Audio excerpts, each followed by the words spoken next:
Hello and welcome to another edition of WCBN Sports' coverage of Michigan football. I'm Alex Drain, joined by Lucas Vargas for the season opener of the 2019 Michigan football season tonight against Middle Tennessee State. Should be an exciting game. The number 7 ranked Michigan Wolverines taking on these Blue Raiders. It's a game Michigan widely expected to win, but a lot of differences with the team. New offensive scheme, some new faces on the defense. What are you most looking forward to? I'm just looking forward to the season opener and college football being back in general, but yeah, I'm looking forward to the new offense. I want to see it coming together in time for, an early Big Ten test and what will be Wisconsin in a couple weeks. I really want to see what it looks like, how it's going to come together. I want to see consistency on all levels, special teams, defense, offense, and I just want to see the guys out there playing with great effort, great intensity, and really getting after it in this first game. Well, the Wolverines out at midfield right now with the coin toss having just been done. We'll wait to see the official ruling. Also, a lot of questions about who's going to be starting on both sides of the ball for Michigan. Couple injuries to address from the sideline that we saw in pregame warm-ups. Donovan Peoples-Jones not going to play in this game. I don't think Donovan Jeter is going to play either. Yeah. So just a couple guys that were projected as starters that might not be out there in this game, and hopefully Michigan isn't going to really have relied on them much, but we'll see how it goes, and we'll see what the lineups look like after that. Well, the flags are out there being presented in both end zones. And just about ready for the Wolverines to take the field.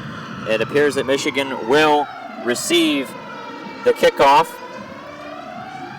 To see who is back deep, looks like Giles Jackson, number 15, is back deep there. And right away we'll get to see some of this speed pending the return. But a lot of young guys that figure to especially play into the special teams positions.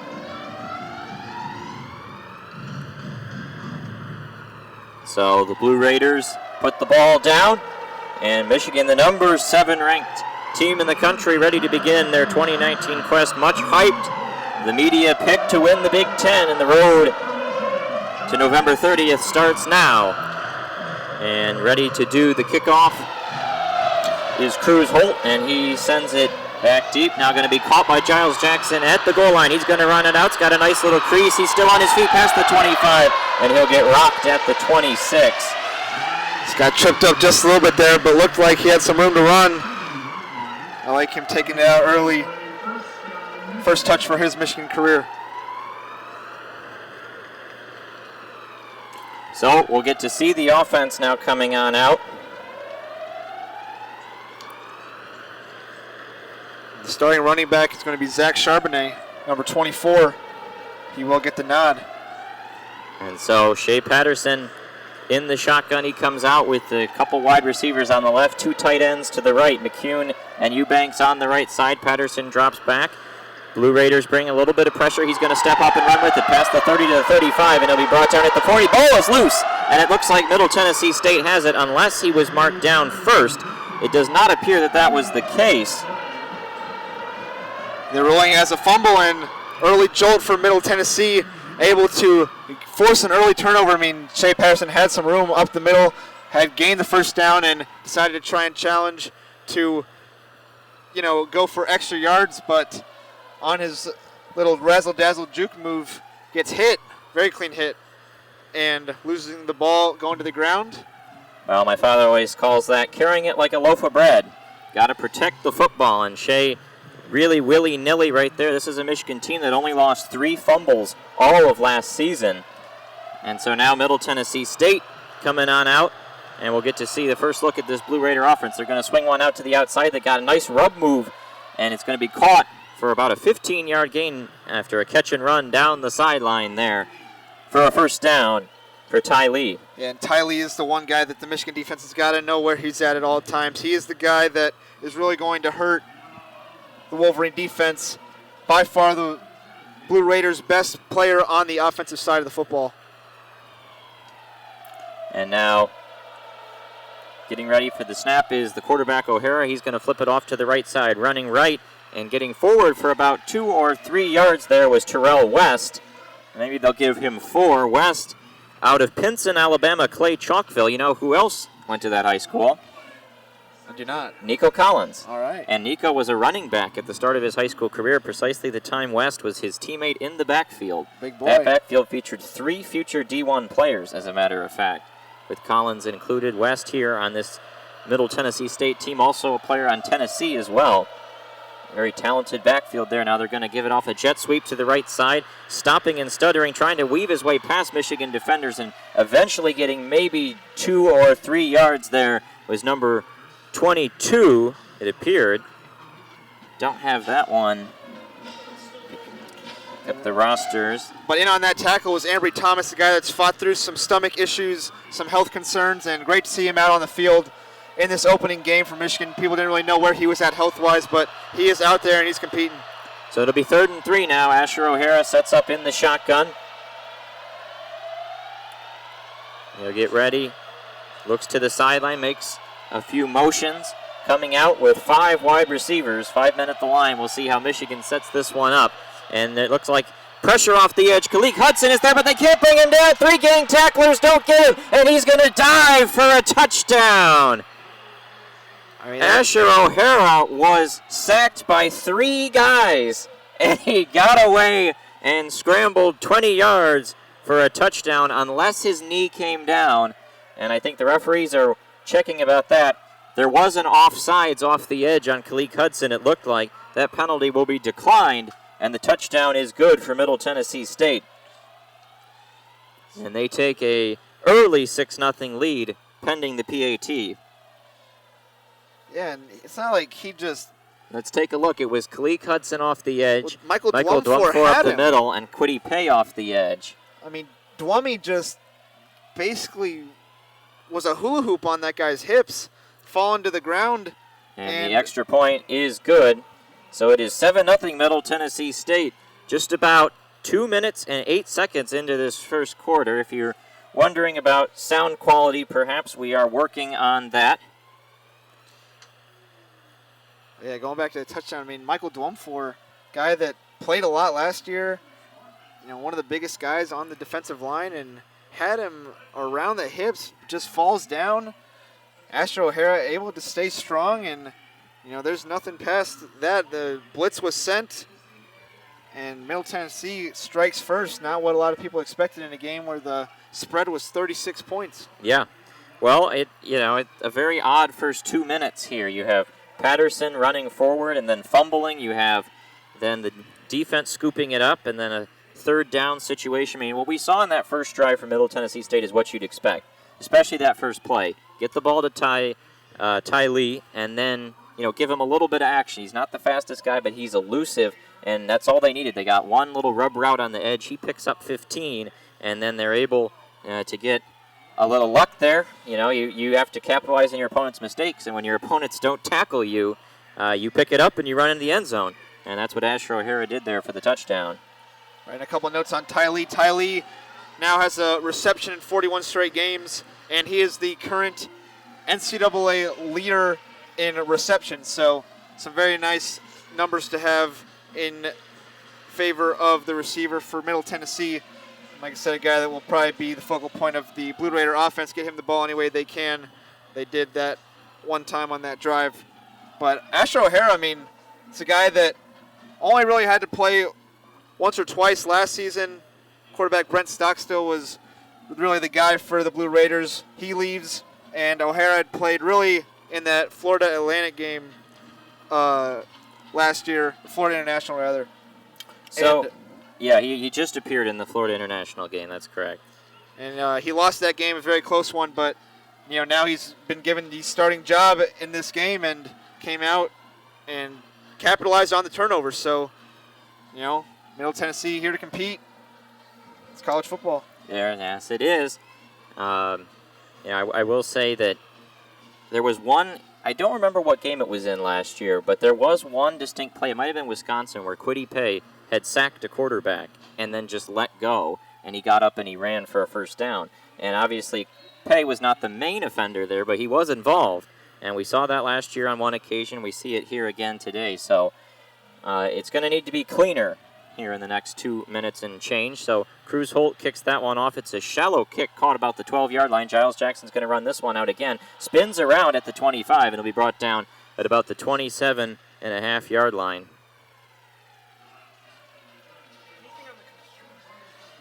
So at this point, Michigan's got to find a way to collect themselves after the early turnover. Got to right the ship quickly, not panic. Just one play, one fumble, but see if they can come back out in the second drive and find a rhythm. Middle Tennessee's going to be playing with some confidence now. So Patterson in the shotgun, and he's got, is that Charbonnet again to his left? Charbonnet to the left. Yep. And now he's going to bring a man across. It's Ronnie Bell. They'll give it off to Charbonnet. He's got a big hole up the middle at the 35, and he's brought down at the 40. That's a big burst for Zach Charbonnet, the freshman from California. And he is a big name, Camarillo, California, Oaks Christian High School. Interesting thing about Charbonnet, he signed to the Michigan class when he was in the 200 to 300 range nationally. He ended the cycle in the top 50. Michigan highlighted him early in the cycle. They thought he was one of the best running backs in the country, and by the end of the year, everyone else agreed. And he goes up the middle there for about 3 or 4 yards. Right, and going back to that last play, obviously pretty quick getting back for play number 2 of the drive without the huddle, but the bunch trips, the dummy motion from Ronnie Bell, a guy that got some praise in the offseason, trying to play some tricks for this Middle Tennessee defense. 2 straight runs now to Charbonnet. So now on a 2nd and 7, Patterson in the shotgun, drops back, has Charbonnet to his right. He's going to flip it off into the flat to Nick Eubanks for basically no gain. That's a nice tackle there on the edges. It appeared to be Reed Blankenship from my angle. It was. The free safety, one of the top tacklers on Middle Tennessee State. They do a lot of blitzing with their linebackers, and so they rely on safeties to clean up and do a lot of tackling. Right, and Blankenship is one of the best defensive players on this Middle Tennessee State team. Again, on a tackle early. So now 3rd and 7 for Michigan. We'll see what they do here. Patterson wants the snap. He drops back. He's going to throw over, and it's complete. Got a first down. That is Nikko Collins, it looks like, out to the 41. And Middle Tennessee very inexperienced at the cornerback position. Yeah. So you've got to take advantage of the matchups on the outside. Nikko Collins, such a threat down the field, and a very sharp route runner at that too. So his ability to stop on a dime and come back to the football is going to be really valuable from the receiver position. So Shea Patterson now in the shotgun. That's pretty much where he's going to be all season, we have to think, with the new spread offense. And he's going to give it off to Christian Turner. He's going to move to the left side, hammer forward for about 5 yards. Christian Turner, interesting redshirt freshman from Buford, Georgia. He's a guy who we saw a little bit last year. He stepped up in the bowl game when Karan Higdon was sitting out due to his NFL plans. And Turner had a run down the sideline that was initially a touchdown, called back saying he went out of bounds. Now Patterson drops back, is going to throw over to the side. Caught by Nikko Collins again at the 30, shakes a tackler, and he's down at the 29-yard line. And what Turner said after that touchdown was called back in the postgame, he said, the next time I score, it won't be called back. Well, you certainly hope not, but he's got to find the end zone at some point, staying in the up-tempo style. Nikko Collins, another stop route, though. They are going to really play with the cornerbacks on the stops and the goes based on what Collins sees. So now Shea in the shotgun brings McKeon right to left. And now he's going to run the option, and he's going to get forward for a first down, or close to a first down. Now he's chopped down a few yards behind it after doing a bit of a juke to the side, trying to get the edge, and he was chopped down under his feet. And Shea is definitely shifty enough to run. Obviously, that's not the issue. It's just going to be about ball security and being smart as far as knowing when to get down, knowing that you're valuable to the team, and that, yes, you can pick up some yards with your legs, but you are just too valuable to take a big hit. Shea running the option there with Christian Turner. Now he's got Turner to his right. 2 wideouts, couple tight ends at the formation. Now they bring a guy across, going to give it to Turner to left side. He's going to try to turn the edge. Did he stay in bounds? Looked like he did. No, they're going to say about a half yard behind the first down sticks. unless they do give him the first down, and they will. They'll move it up a half yard, be a little generous there, give him the first down, move the chains at the 20-yard line, and now Michigan officially in the red zone, 1st and 10 on the Middle Tennessee 20. One note for those joining us is Ryan Hayes is starting at left tackle officially, number 76 over there. John Runyon apparently tweaked his knee during the week, and a game you're favored by 35 points. No reason to risk further injury in this kind of game. They like Hayes too, so give him a chance. Shea drops back. He's going to throw over the seam, looking in the end zone, and it's going to fall incomplete off the tips of the hands there, intended for Ronnie Bell.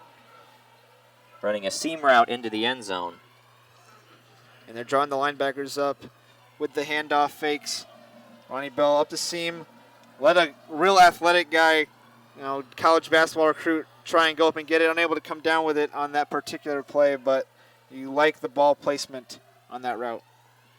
So now 2nd and 10 from the 20. Patterson drops back. They're going to try to throw a screen out to the side. Charbonnet picks it up, and he'll be pushed forward for about 4 yards to the 16. 3rd down and 6. And that's a really nice job by Middle Tennessee defense to sniff out that screen. Everybody sniffed it out and immediately flowing to the sideline to prevent that from becoming anything more than just a 3-4 yard pickup. So now 3rd down and 6. These Middle Tennessee State Blue Raiders tackle well. They have to with the aggressive scheme that Scott Schaefer runs. Michigan fans may remember Scott Schaefer. He was the defensive coordinator here under Rich Rodriguez nearly a decade ago. Came to Middle Tennessee State prior to the 2017 season. They had a dramatic defensive turnaround. They're going to bring the blitz on 3rd down. He's going to fire to the end zone. He's got Bell there, but just out of his reach. As the pressure came up the middle, Patterson took a shot there. That's what Middle Tennessee State does. 3rd down formations. They bring 6-7 guys, and that one got home. Yeah, an all-out blitz, and once again, Ronnie Bell had an opportunity to go make a play. They're going to him early. Just out of his reach. To find pay dirt, but as you mentioned, just out of his reach, and the kicker battle will be seen right here. Jake Moody. It is Jake Moody. He is, at least for now, won the battle with Quinn Nordine. He'll come out to attempt this field goal. Spot out, and the kick is up, and it is good. Moody made 10 of 11 last year after relieving Quinn Nordine, and he now makes it 11 for 12 in his Michigan career. 7-3 Middle Tennessee State. Now we'll get to see the Michigan defense again with a lot to prove after that first series. Yep, a lot of questions to answer coming into this game and a lot of questions to answer after that first drive, but you also have to commend the Middle Tennessee State defense. This is a defense that lost a lot of production from a season ago, and, Michigan obviously has some explosive players and able to drive down the field enough to get a field goal, but Middle Tennessee did a nice job of really making that drive be hard for Michigan. I mean, those were some 3rd down conversions to get down there, and eventually a 3rd and 6 that Michigan couldn't convert, and that's Middle Tennessee giving themselves a chance, not giving up a big play, and even though Nikko Collins catching some stop routes, it's an opportunity for them to really control the tempo and make sure that they are not being put in tough situations, having to play catch-up in the scoring column, still leading 7-3 now. We've now got the field hockey team down in the end zone. They won the Big Ten championship last season. They're being honored for that feat. We actually had field hockey on our YouTube network yesterday. Jack and I on the call for field hockey yesterday against defending national champions North Carolina Tar Heels. Ultimately a 4-2 win for Carolina. I believe our first field hockey coverage in maybe history. Maybe in history, at least in the last 5-6 years. So an exciting time. We're going to try to do as many of those games as we can, and we always hope you tune in for those. Our score here with 7:37 remaining in the first quarter is Michigan 3, Middle Tennessee State 7. Quick recap, Michigan got the ball first. Patterson had scrambled for a first down and then some, and then had the ball punched out from behind. The Blue Raiders recovered.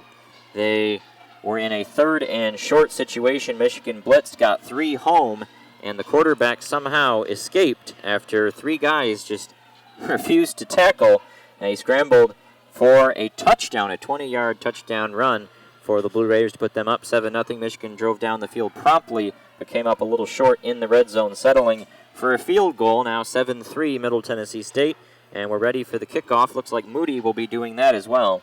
Tackling's a hot topic in football today. I mean, how much do you want to work guys during the week, especially in tackling, not just because of the defensive players involved, but the offensive players as well. It's become a health concern, but it also leads to sloppiness on game day, especially early in the season sometimes.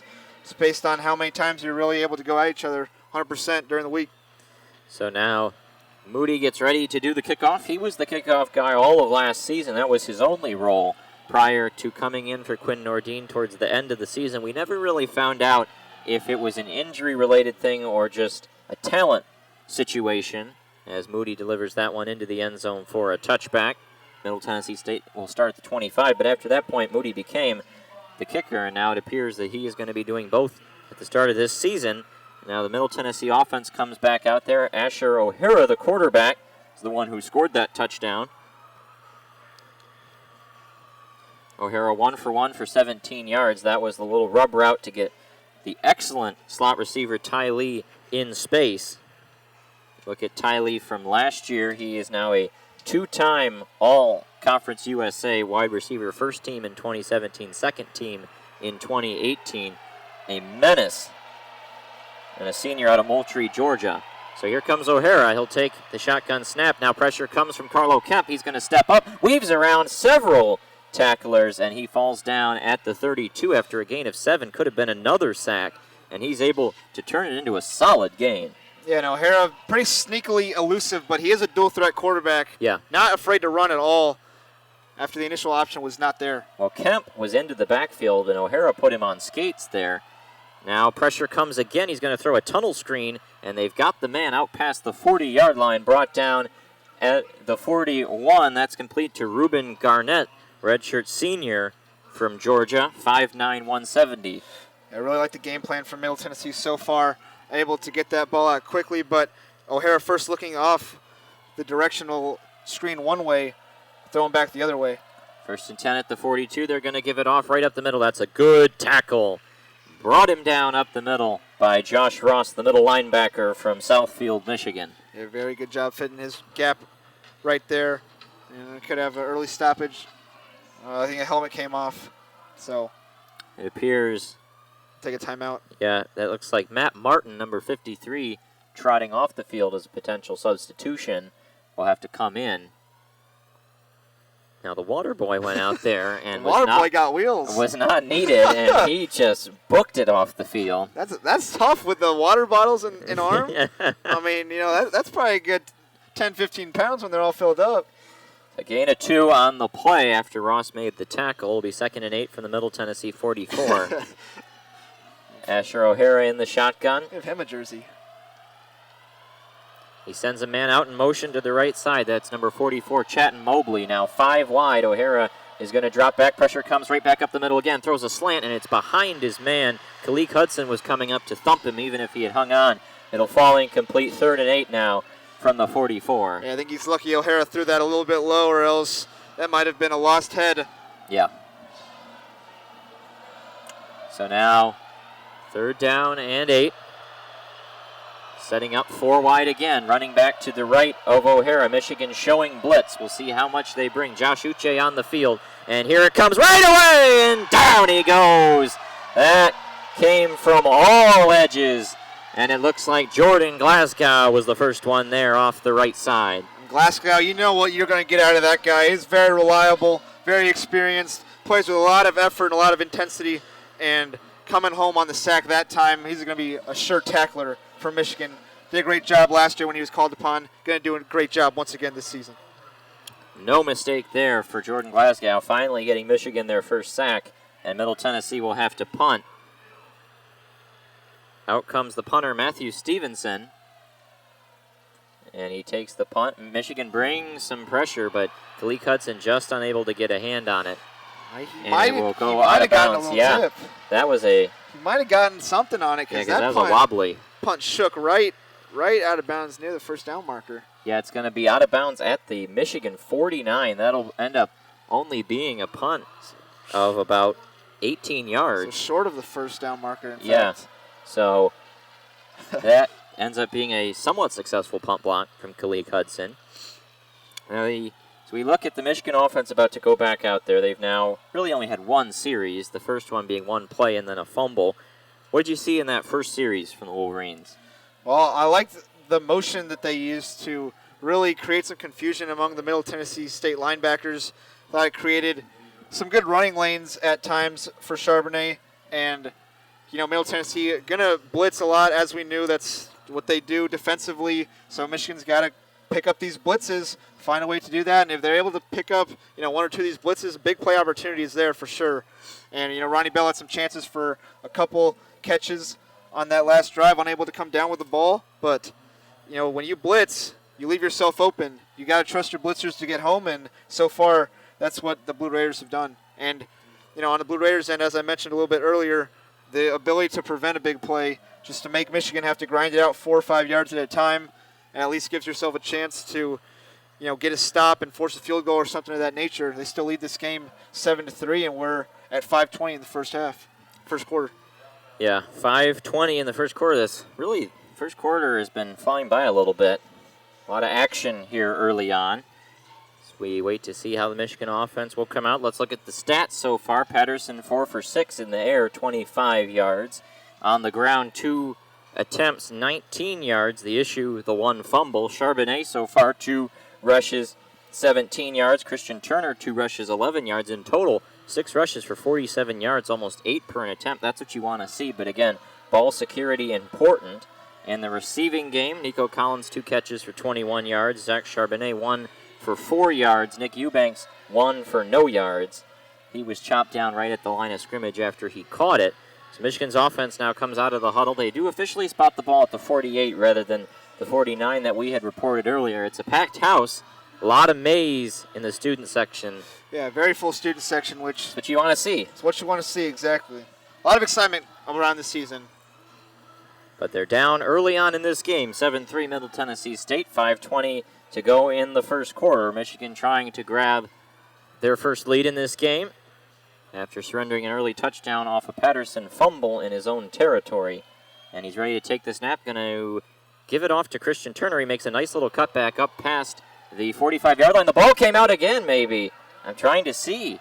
Did he hang on to it? I think he just never fell down to the ground completely. Well, because, yeah, looking at that monitor, it appears it was kind of the... It was a really hard hit, and I think he just fell on top of a guy. Yeah, and then got up. His knee didn't go down. Because when you see guys jump up like something's going on, you think a fumble.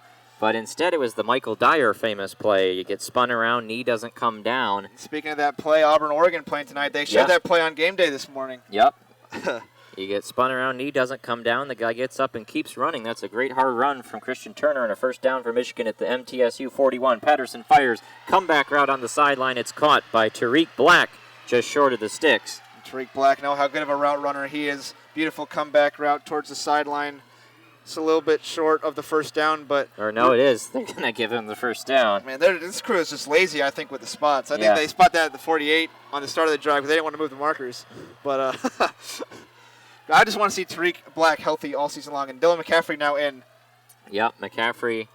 At the receiver position. At the receiver position coming across the field. Shea's going to show it to him. I'll give it off to Christian Turner. Nice little cutback after a gain of about 3 to the 28-yard line. Harbaugh said he wanted to play them together. He didn't necessarily might not have necessarily meant at different times. Oh, he's going to stay on the field right now. It looks like, well, Tarik Black's being subbed on. I don't know who's going to have to come off. Someone's got to come off. Now Tarik's coming off. Tarik's coming off, yeah. He just wasn't supposed to be on there. So Michigan now using about 20 seconds on the play clock. We've talked about the up-tempo. There's been no huddle so far, but now a flag is coming down. I think it's going to be the too many men, and it will be. 5-yard penalty comes out, and it'll be 2nd and 12 from the 33. See, but I'm not sure I understand that penalty because Michigan never huddled, and to have 12 men in the huddle. They're saying he reported in as eligible, which then pushed it to 12, I guess. I'm not sure about that one, but okay. Well, one thing to keep in mind again, this is a new offense, a 180 turn from what Michigan had been doing, and you expect some kinks. And with no huddling and shorter play clocks, you're going to have some issues. Patterson is going to throw a screen off to the side. That one a little short to set up, and that's Dylan McCaffrey catching it. And he is brought down after a gain of maybe 1. So that'll be 3rd and 11 now from the 32-yard line. Now he comes off the field for Tarik Black, but It's an interesting way to see Dylan McCaffrey be used. I mean, I like the idea of getting the ball. He's so fast, but. Well, now we see Mike St. Ristel on the field for the first time that I can remember. Well, Middle Tennessee once again forcing a third down, 3rd and 11 now. Yeah. So expect the blitz. A lot of guys showing. Just one high. And now they're going to bring one off the edge. Patterson's got time as it was picked up, and now he's brought down on both sides. A sandwich sack at the 42. Have to see on the replay if there was anybody open, because he held it for 2-3 seconds, and then it finally came home. Well, the blitz was initially picked up. Oh, yeah, he's got a guy wide open over the middle. And Hassan Haskins loses his matchup. Yeah. I wonder about True Wilson being injured, because we've seen everybody but True so far. Oh, and you wouldn't expect him to dig it as deep into Hassan Haskins for 3rd and 11 pass protection. Yeah. If that were the case. So, yes, you probably do have to wonder something about True Wilson being hurt. So that brings out Will Hart. He stands at the 43-yard line. He's going to catch it and run up, boot a high arcing kick. We'll see if Michigan can down it inside the 5. It bounces at the 5, going to roll back and will be down right at the 5. There's an early Dax Hill sighting. Yep. On the special teams unit as a gunner and going down. Beautiful punt. But you know what you're going to get from Will Hart as well. Great special teams from the kicking and punting positions. Those should not be an issue this season for Michigan. Well, and so far in this game, we have seen Michigan be very successful at getting blitzers into the backfield. Now, Middle Tennessee State in the shadow of their own goal line. We're on safety watch. Yeah, but once again, we'll talk about Middle Tennessee. I mean, they are setting up that 3rd down to where they can really bring that blitz in, and they're giving themselves enough of a cushion coverage-wise to where you can protect against the deep rather than the short on some of these 3rd downs. I mean, 3rd and 11, you're going to be all right if a guy catches the ball 5 yards off the line of scrimmage. You're going to ride down and make a tackle. And, good safety play from Blankenship and Javante Mofat are going to be solid players for this Blue Raiders team. Right now, Michigan, no touchdowns to show in the first quarter so far. Now, a couple drives getting into MTSU territory, but not a lot yet. And again, we talk about new offense, new scheme, trying to figure everything out, and it's an MTSU defense that causes a lot of havoc. They try and get around the size issues of some of their linemen by just mixing things up, trying to shake up the looks and the approaches, keep the opponent off guard. Well, and I had a coach in high school, and he would always talk about, defensively, he would rather have fast guys on his defensive line that can just get in their gap and, maybe not necessarily just go make a tackle, but he just wants guys that can really be fast into their gap and make the offensive line have to move. That allows the linebackers to come and make an easier fit into their gaps if it's more space for them. So that's kind of what Middle Tennessee has. They don't really have any, gap cloggers, but they've got pretty quick defensive linemen that are able to just get where they're supposed to be. And, Michigan does have pretty big offensive linemen on the other end, right? Yeah. Guys like Michael Onwenu, that's a big dude. And it's going to have to find ways to keep up with the quickness from this Blue Raiders defensive line. So here we go. Middle Tennessee State coming on out. 7-3 lead for the Blue Raiders. Not what anybody was expecting here late in the first quarter. The crowd getting ready to go. 2:01 to go in the first quarter. Middle Tennessee State in the shadow of their own goal line at their own 5. Quarterback Asher O'Hara standing on the goal line. Now he'll take a couple steps back. Right foot on the goal line, left foot towards the eye in the Michigan end zone. And he'll take the snap, get ready to hand it off, and right up the middle there for a solid game. But no, actually, it looks like there might have been a false start beforehand. Yep, really moving on the offensive line. Yeah. And this Michigan crowd just jam-packed in here for the season opener, just dying for something they can cheer for at this moment. And, Asher O'Hara's going to hear it packed in that end zone. And it is going to be a false start on Middle Tennessee State as expected. That'll back them up half the distance to the goal. They'll put it on the 2.5. And it'll be 1st and 12. Safety or something of that nature would just ignite this place. Yep, and now we got crowd getting loud for a 1st down and 12. Have to think it's on the ground here for MTSU. Got to be something conservative, something quick. Getting upfield very, very fast. Putting a lot of guys at the line. Now a man coming across the formation. He's going to stutter step, turn back around. O'Hara takes it. Going to just hand it off to a back. and he is driven back at the 1 yard line. They'll give him forward progress to the 3, but no push at all. I'm trying to follow a little sniffer H-back, but the Michigan defensive line all over that one, and Ben Mason right there in the middle of all of it. Yep. Converted fullback to defensive tackle. I'm sure he did not take that first opening drive very lightly, personally. The defensive set is Hutchinson on the right end, Quiddy Pay on the left, Ben Mason and Carlo Kemp the tackles, Kalik Hudson a blitzer on the right edge. Josh Ross waiting there as well, 2nd and 12. O'Hara takes the snap, rolls to his right. His throw is high and above the hands of the underneath receiver. He was looking for number 27, Garnett. Risky a throw, but I like the idea if you're going to move the pocket one way or another, you got to do it quickly. And now 3rd and 12. I mean, Josh Uche coming in, Reuben Jones coming in. These guys are going to pin their ears back and just try and make something happen. Try and sell out for the safety attempt. You got Uche on the field. You also have number 4, Michael Dana out there. You got Kalik Hudson on the right side. Now here it comes. O'Hara is in trouble. He's going to have to roll over to his side. He's going to throw across the field, and it's going to fall incomplete. Metellus was closing on it to try and intercept, but it's going to fall incomplete. Just a frantic throwaway as he was on the run was O'Hara, with Dana tracking him from behind. Dana, the transfer from Central Michigan, Detroit, Michigan native, always wanted to play for Michigan. His recruiting profile did not allow that, but played his way up through the MAC, and now for his final season as a grad transfer, forces an incomplete and a 3 and out. Yeah, and that's what he is advertised as, a pass rusher. Yep. Coming in and doing just that. Like I said, pinning the ears back. Surprised Middle Tennessee trying to throw on 3rd and 11, packed in their own goal, and now their punter has got it tough. Matthew Stevenson is just going to punt it. That is a very short punt. Coming out to catch it at the 40 was Zach Charbonnet, and he'll be just spun down as soon as he caught it at the 39. I believe that was Lavert Hill. Oh. At punt returner. Yeah, it was. They both wear 24. Surprising that Lavert Hill is out there fielding punts. I know. I figured that some of the freshmen would take that role, but Lavert Hill there, and surprised he no fair catch either. Yeah, trying to make something happen. But Michigan, great field position starting at the Middle Tennessee State 39 with 1 minute and 2 seconds to go here in the first quarter. 7-3, Blue Raiders, Michigan, and the new look offense trying to break through.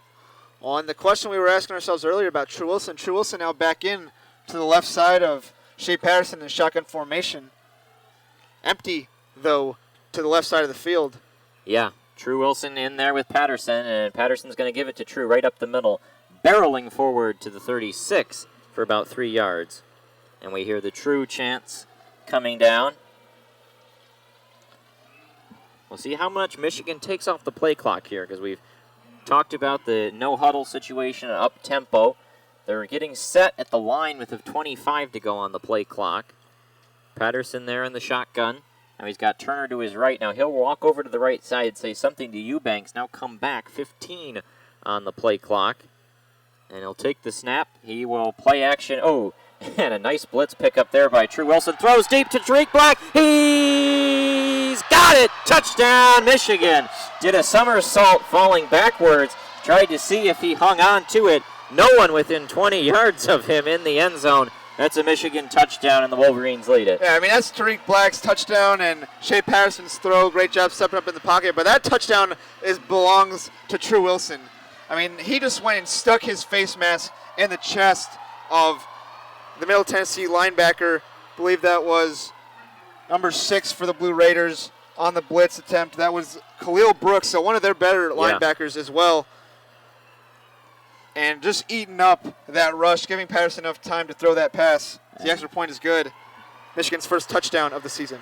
It is a bomb to Tarik Black, 36-yard touchdown reception. Michigan leads 10-7.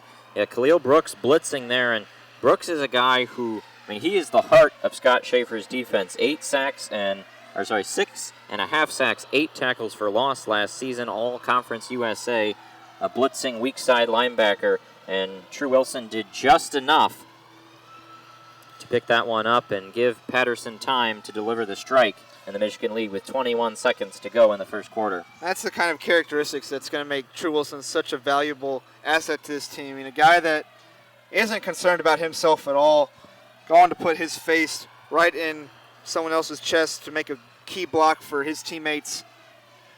That's what you love to see on the football field right there. And Black knew how wide open he was. And credit Tarik for making that adjustment, slowing down just a little bit, because Patterson did ended up taking a bit of a hit as that ball was coming out. And he had to slow down and sort of almost just sit on his butt and then roll backwards as he hauled that one in for the touchdown. 10-7 Michigan. Now will be back to the Blue Raiders, who trail for the first time today. We've mentioned it a couple times, the blitzing susceptible to big play.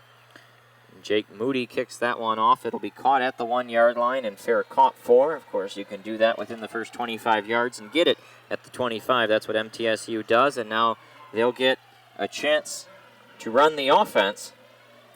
They have 53 yards of offense here in this first quarter, most all of it coming on that first possession where they scored their touchdown. Yeah, Michigan defense certainly responded well to that initial shock from the opening fumble.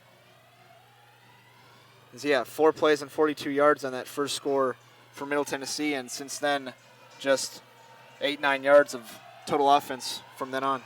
So it's Kemp, Mason, Pay, and Hutchinson. That seems to be the starting D-line with Donovan Jeter roughed up and Michael Dwumfor still coming back from some nagging injuries in the offseason, and now we got a flag right away. It's got to be too many men, I would think. We'll see what the official call is. It is on the Middle Tennessee State Blue Raiders. Delay of game. Delay of game is what it is, yeah, because they weren't even set. There was no opportunity for a false start there. That'll back them up 5 yards, 1st and 15 from the 20, and that is in part a new quarterback in Asher O'Hara, those issues you can sometimes have with the play clock. He takes a snap, going to drop back, going to try and throw down the sideline. Got a man slightly open, maybe a half step, but that was going to have to be a picture-perfect throw, and it, to put it lightly, was not. Yeah, but he did have to put it against the sidelines, and, O'Hara not necessarily the most polished passer on the field for, either team. That was Vincent Gray, redshirt freshman corner, in coverage. Vincent Gray figured to get a lot of time with the Ambry Thomas news. And no one really out wide here. They're just going to drop it off underneath, and that is a great tackle underneath, brought down by Vincent Gray, chopping the legs out from under the receiver. And a lot of turnover. And we have actually an update. The quarterback is now Cunningham as opposed to O'Hara. He was subbed in prior to this series. That was a guy battling for the second string, Chase Cunningham. We had Randall Johnson listed as the backup. Cunningham now into this game, and that's the end of the first quarter. Right, there was kind of that three-way competition on that Middle Tennessee offense, but Vincent Gray, back-to-back good plays. First in coverage, then triggering up on the short running back pass. I think Vincent Gray has one of the more interesting stories. A 3-star from the area, though, from Rochester, Michigan. But that 2018 recruiting class for Michigan, not really what they wanted after 2 straight top 10 classes. That one was sitting in the low to mid-20s, and Michigan was just trying to find players after losing a lot of key recruiting battles, and Vincent Gray was one of them. And they decided to tender him an offer, and it just sort of shocked Vincent Gray more than anybody. He was a Missouri commit, and the battle at that time was Missouri and West Virginia. Then Michigan comes in with an offer, and they flip him like that.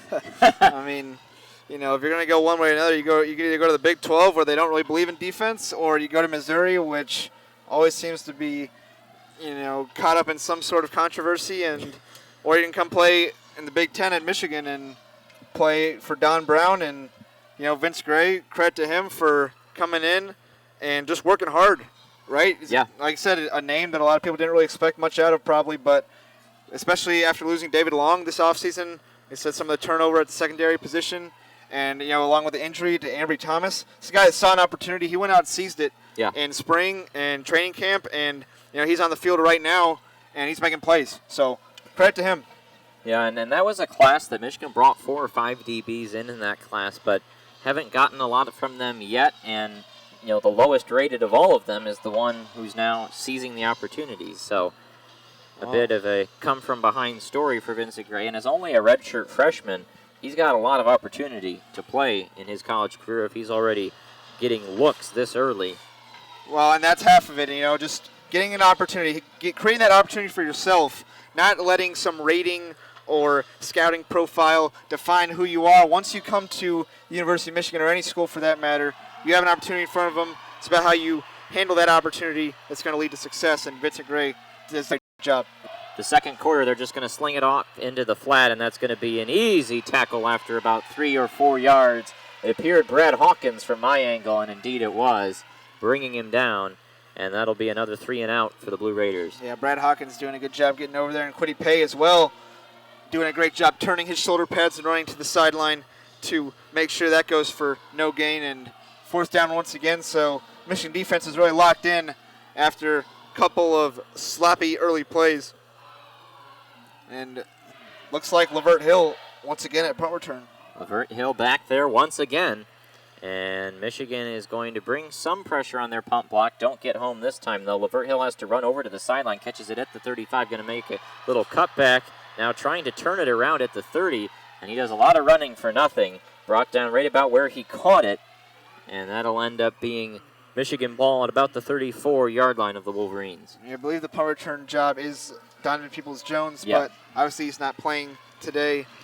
And, I guess the rationale between a starter and Lavert Hill being out there to field a punt would be that, punt returns are a little bit higher responsibility compared to kickoff returns, and the added pressure, the variability in the kick, and having to decide between a fair catch or just to go with it. So they want someone experienced back there they trust. So now we'll see what the Michigan offense does in a 10-7 game. They've now scored on 2 of their last 3 possessions, getting that big touchdown to Tarik Black on the last series. Patterson will take the snap, and he will keep it himself. It looks like trying to run behind a blocker. Now he'll turn the corner for a solid gain. Looks like about 4 yards. Running behind Sean McKeon there. He's trying to tell McKeon, get out of my way. Well, if McKeon wasn't there, he probably would have gotten tackled for no gain. Yeah. So I think he should be happy that McKeon was there, able to get out of bounds. And that's kind of run that's probably all right. 4 or 5 yard gain, untouched, going to the sideline out of bounds. Love to play another down. Patterson gets ready in the shotgun.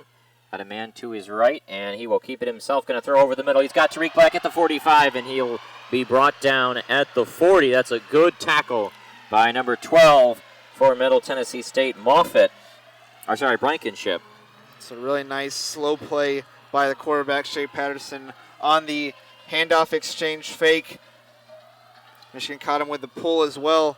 On Wenu pulling, looked all run from every angle. Yeah, that was a run-pass option there. RPO finding Black down the middle, and a great touchdown-saving tackle by Blankenship. Now they find Black again in the slant. He's got another Michigan first down at the 29 after a couple of quick catches for Nikko Collins. It is the Tarik Black show right now. And things are really starting to open up a little bit now for the Michigan offense, but I'm surprised that Middle Tennessee is crashing down so hard on all these run fakes.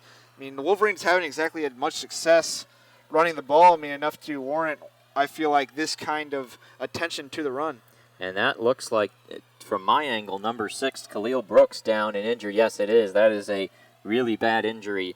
If they are unable to get him back in this game, they need him to get up, as the trainers are now out there. And they all CUSA, just really one of the hearts of this defense. Yeah, one of the 5'11" redshirt senior from Atlanta. Certainly one of the best defenders on this team, and as you mentioned, very key to what they do, and his ability to blitz from the linebacker position. And a team that did lose a lot of production defensively from a season ago. And now we've got the cross-country team coming out to be honored. Won the Big Ten championship. This past season, 2018-19, was really a great year for the non-revenue sports in the University of Michigan. Yeah, we're going to see a lot of these teams get their chance to shine under the lights at some point because of their tremendous seasons. You have to think, obviously baseball will be out here at some point with their crusade to the College World Series finals. Softball winning the Big Ten and the Big Ten tournament for the first time in 4 years. They'll be out here at some point. Gymnastics will be out at some point. Yep. And plenty of other teams as well, so.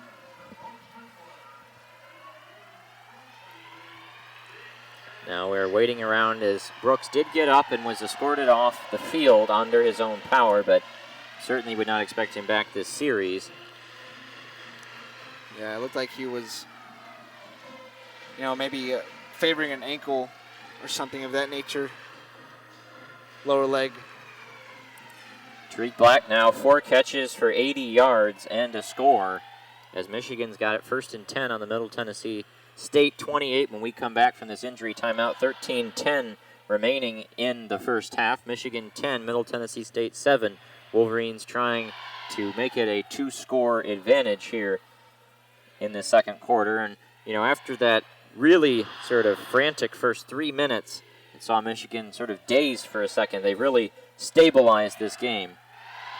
Yeah, they did respond well to the initial shock of an early fumble and then giving up a touchdown off missed tackle.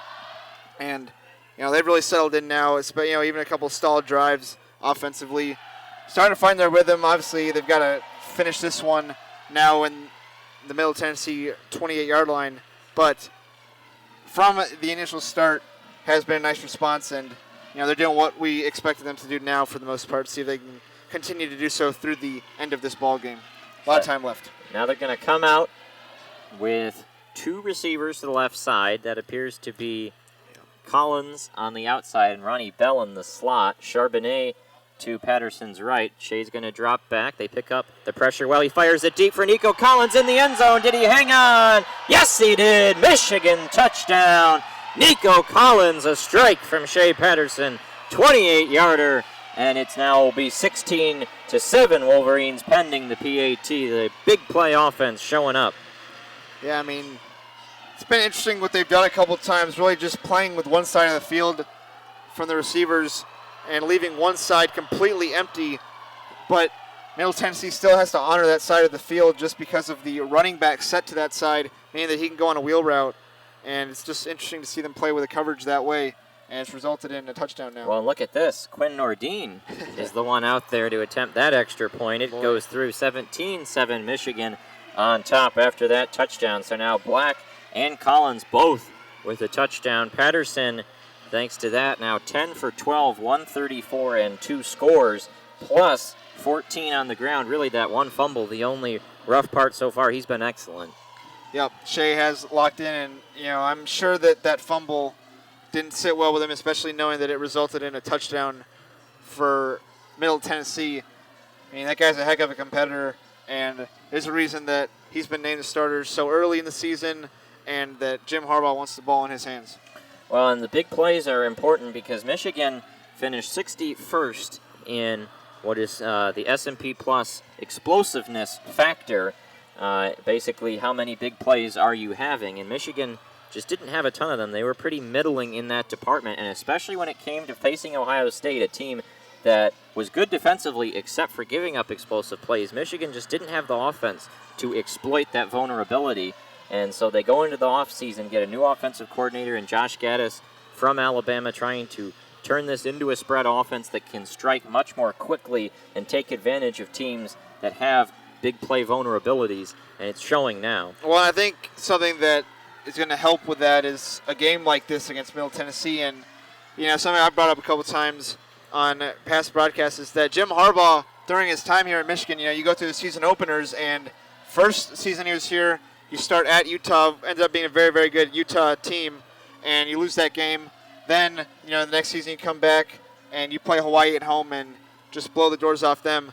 And then your next 2 seasons are a neutral site game against Florida and a road game at Notre Dame before, obviously, this season we're here against Middle Tennessee in Ann Arbor. But, that's 3 games where you're playing very, very talented opposition immediately, and you don't have time to adjust with low stakes, right? So, a game like this allows you to see what the offense looks like, see what happens, and not have to really worry about, we could really lose this game because we're trying something new here. You have a chance to work on the install and work through the progressions of that, whereas opposed to playing a very talented team like Notre Dame last year, right? You didn't get that opportunity. Well, the one interesting thing I will say about Middle Tennessee State is that they, even though don't have a lot of talent, they run a very similar offense to Ohio State.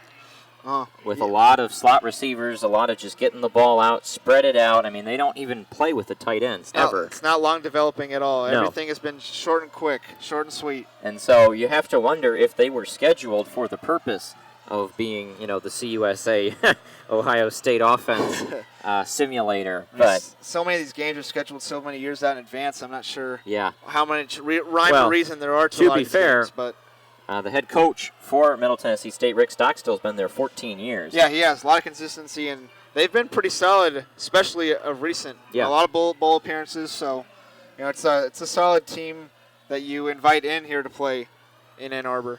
Now we got all the lights on the iPhones across the stadium.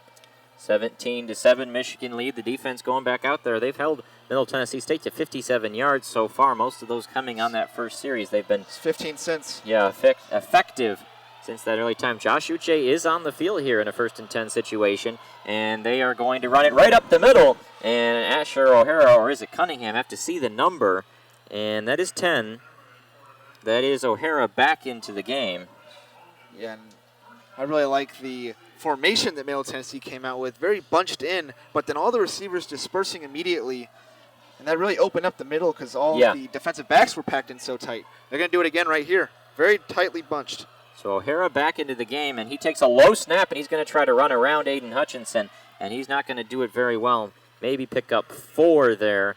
See where they mark him down. Looks like they're going to give him the 44. It'll be 2nd and 6. Aiden Hutchinson's a quick guy.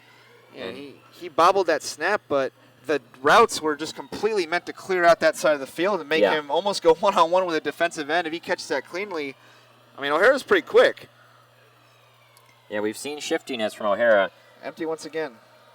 Yeah, they come out in 5 wide. They've done that a lot. 4 down linemen for Michigan, and they've got Jordan Glasgow over the middle. They're going to bring him, and O'Hara drops back, is going to throw, and he's got it complete over the middle on a crossing route down to the 45-yard line. Have to see the number on that one. Looks like C.J. Wyndham, number 81. There was 2 crossing routes there. I thought I threw behind him. Yeah. Was trying, and another dude catches it for a 1st down. So now Middle Tennessee State finally getting a little pep back in the offense. Out to the 45 of Michigan, crossing the 50 with that completion. O'Hara is going to keep it himself, and he's going to run through some tacklers down to the 39, 6-yard pickup. And every single one of these formations has been way inside the numbers, just all the receivers packed in. That time they bunched trips almost and a little curve along the hashes that they all just go and run, and they're really not trying to run routes to catch a ball. 2nd down and 5. O'Hara is now going to roll to the left. He's going to try to throw, and that one's intercepted on the sideline, but quickly stepping out of bounds was Ambry Thomas. And that was the first time they've gone bunch.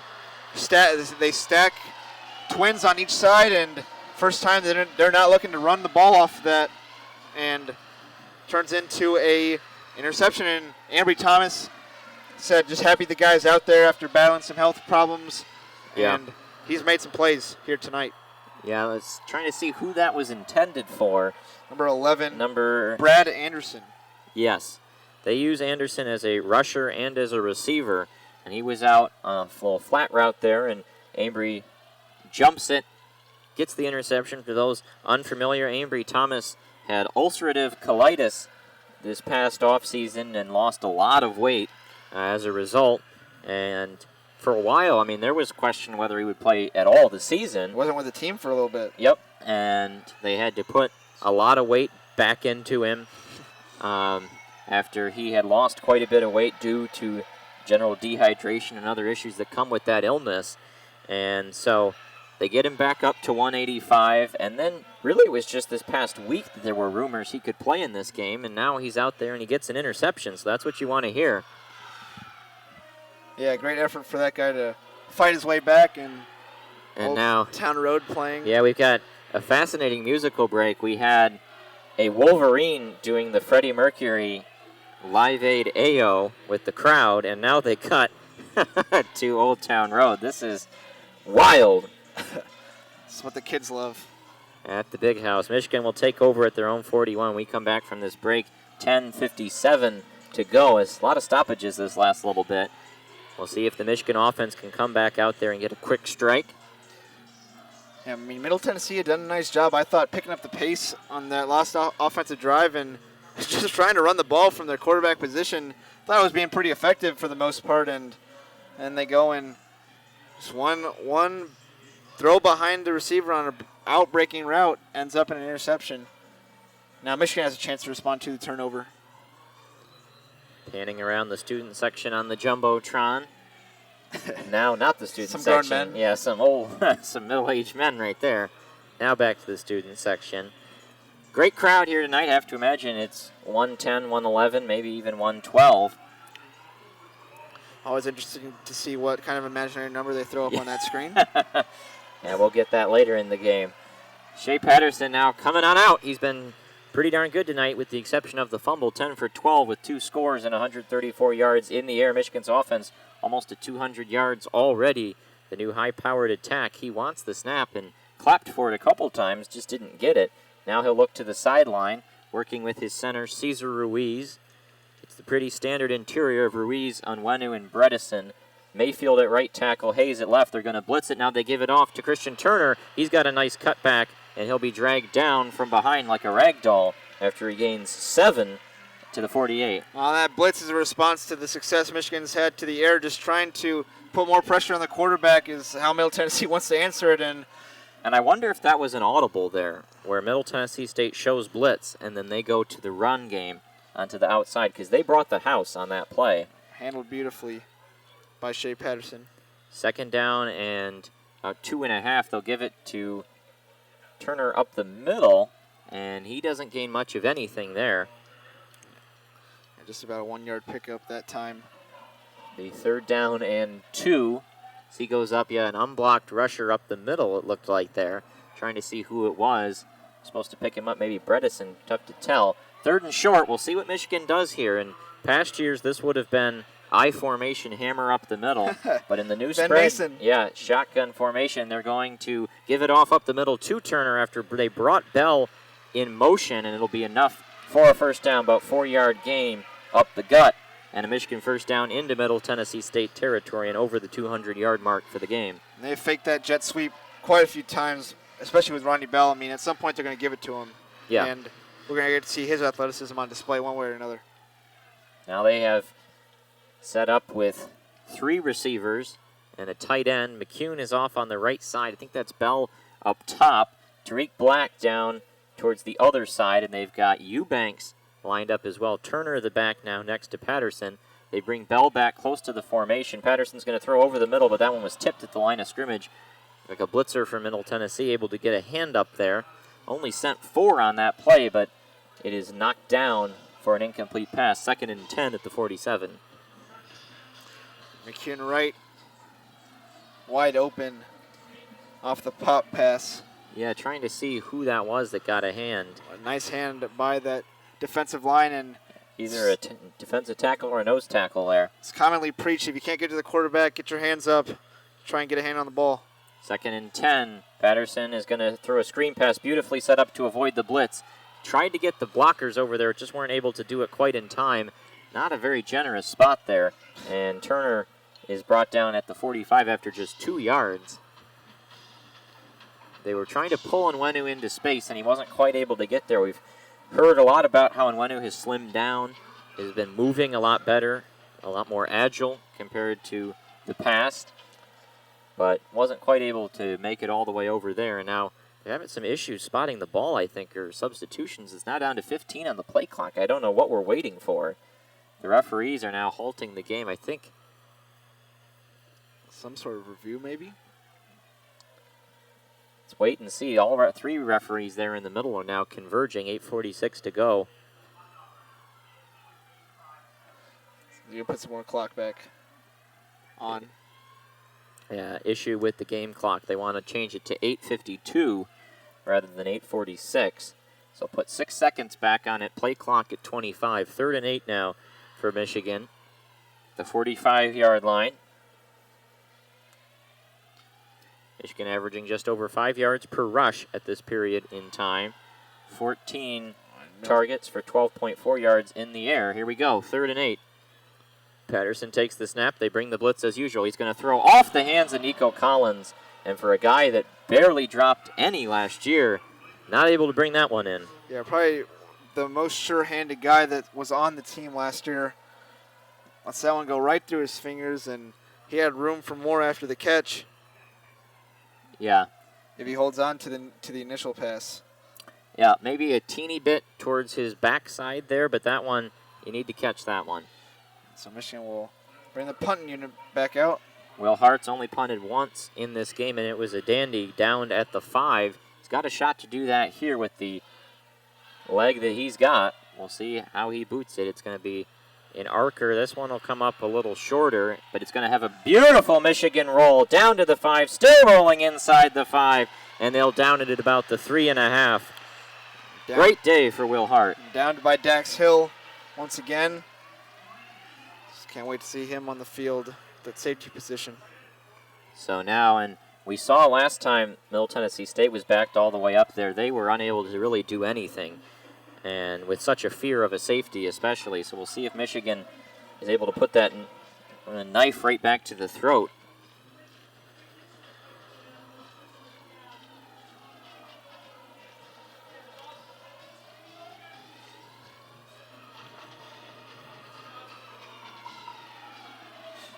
Yeah, and it's a couple times on that drive where pass was not able to be exactly on target. Obviously a tipped pass, and then it's a little bit behind the route runner, but still opportunities were there for Michigan, and as they continue to develop this offense, those opportunities are going to be converted upon. But defensively, you've got to find a way to limit or control the tempo rather of Middle Tennessee. I expect the Blue Raiders to try and go back to that quarterback run much more this drive. It was very effective in flipping the field a little bit despite the turnover. So now we wait around. 8:29 remaining in this first half of action. Michigan 17, Middle Tennessee 7. Michigan scored 17 unanswered since the Blue Raiders took that shocking early lead. The sun has officially gone down just past the 8:45 hour. The first half that's taken a little bit of time. Now out come the Blue Raider offense. We'll see who it is at quarterback. It was O'Hara in the last series. The issue is that Cunningham is number 16 and O'Hara is number 10. And doesn't give you any favors there. Whoever it is in the shotgun. And he'll take the snap, going to drop back and try to throw down the field and way over the head of the intended receiver as Ambry Thomas was step for step down that sideline. Some hand fighting, but a good job of Ambry Thomas to get his head turned back around, find the ball, no pass interference if the defensive back is also trying to make a play on the football. O'Hara it was there, intended for Pierce. Incomplete, 2nd and 10. Still on the 3-yard line. We'll see if Middle Tennessee State tries to run it to give themselves a little breathing room on 2nd and 10. O'Hara's going to drop back. Pressure comes off the edge. He's going to flare it up in the air, and it is caught by Ty Lee as that ball was, I think, tipped off the hands of Josh Uche as he was coming in for the safety. And that one just up in the air, and it was really a matter of who was going to recognize where that was. And it happened to fall into the arms of the slot receiver, Ty Lee. You throw up a prayer, but you got your guy out there, so worked out. Now they're going to run it to the left side, and just nothing happening there. Ben Mason just swallowing a block, shedding that, and a guy that says it himself that he loves physicality and aggression, fending off a double team even to make a play. That Middle Tennessee State catch there for Ty Lee reminded me, there was a couple of those, remember, in the MSU game last year where balls got tipped up in the air. I remember Nikko Collins caught one. It's a wild game that we were at. Yep. 2nd and 10 at the 21-yard line after that no-gain rush. Dropping back as O'Hara's going to throw underneath, and that one, I don't even know. I think it was supposed to be there for the underneath receiver, Terrell West. Yeah, I think it was intended for West, but way behind him. Yeah. And He's lucky it was so off target because otherwise I think that could have been a pick to the house. O'Hara looks rattled right now. Taking some shots these last couple series. 3rd and 10 from the 21. We'll see if Michigan can get off the field. Just under 7.5 to go in the first half. Some rushers come. They're just going to flare it out to the side, trying to get the first down, but not able to do so. Gain of about 7, but Michigan's DBs converge to bring down the ball carrier West. And the screen picks up good yardage, but on 3rd and 11, it doesn't really matter. Yeah. Michigan defensive backs able to rally up and get the job done, so they hold strong, and Lavert Hill will step onto the field as a punt returner. It's like Aiden Hutchinson there on the tackle, among others. Quiddy Pay was into the backfield almost untouched, and that wasn't a play design. It's an interesting punt formation as well. Not sure what was happening there, and the referees were all over it. They're going to take a review of the previous play. I don't know what they would be reviewing. Sure, maybe the ball came out or something. Certainly the spot doesn't matter. Well, let's take a look at the replay. Again, it was a screen pass into the flat. Oh, and it looks like a targeting review. Oh. I don't see anything there. I think the ball came out. I'm pretty sure the ball came out. And Ambry Thomas ends up with a ball on the ground. Huh. I think they're taking a look at that. To watch it on the replay again, we've got this TV over to the side. Now they're going to show it on the Jumbotron. Let's take a look. You have West going off to the side. Oh, Harbaugh doesn't look happy, so it's probably not. Oh, the ball was out. Harbaugh doesn't look too happy, though, so I'm yeah, not they sure. are reviewing the ball, I think. Because that's what they're slowing down, is my thought. Yeah, I've got no idea. Some of our friends in the chat think that that's a fumble. We'll have to see. Well, it was pretty quickly called review. They're reviewing the fumble is what we've been told. All right. They seem to think it's a clear fumble, so I always love how they give the referee that little smartphone to squint at. Yeah, they got one of the biggest scoreboards in America probably on each end of this stadium, and they give them this little little smartwatch to look at and see if he can find a ball coming out before a knee goes down. It's like in basketball, and they make the referees lean over a table and squint at a monitor. Some things just aren't modernized yet, huh? Man. Now, there looks like they just took the headset off. We'll have to take a listen. It's a new XFL rule. It's like if a review takes more than 30 seconds, the original call stands. And it appears that it was indeed a fumble, which will be Michigan ball on the 28-yard line. Yep, the offense is coming out. So Michigan with great field position and just under 7 minutes to go in the half, trying to stretch this lead even more. So back-to-back turnovers now for Middle Tennessee State as well. Yeah, 2 on the day. They finished +5 in turnover margin a year ago.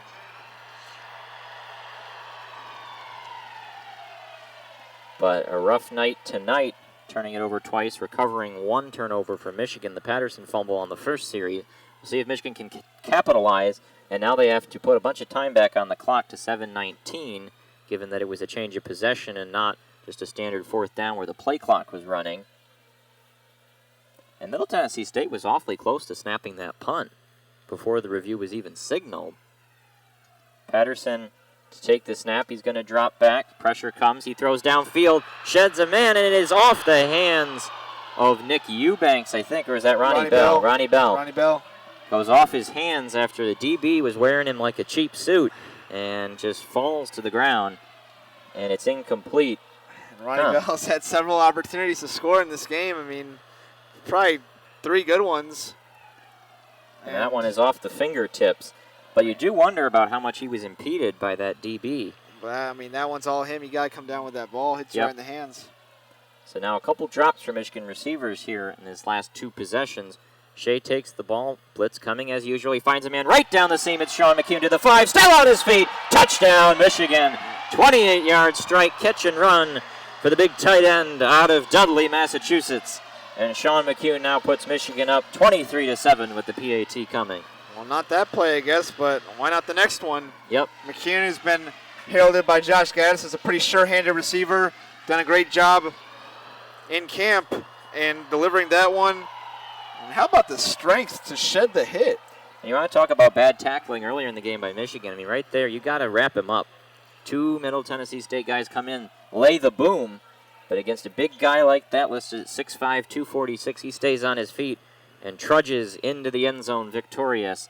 And now the extra point is up and good. That was Quinn Nordine again, and it's 24-7. Michigan Wolverines, 7:08 to go in the first half. I have to wonder if maybe they're going to let Nordine do the extra points and maybe Moody does the field goals. Well, they've got 2 good kickers. I feel like Nordine's a guy you almost got to keep happy. I feel like he wouldn't respond well to just being a backup. Yeah, it's Nordine, a famously spirited individual.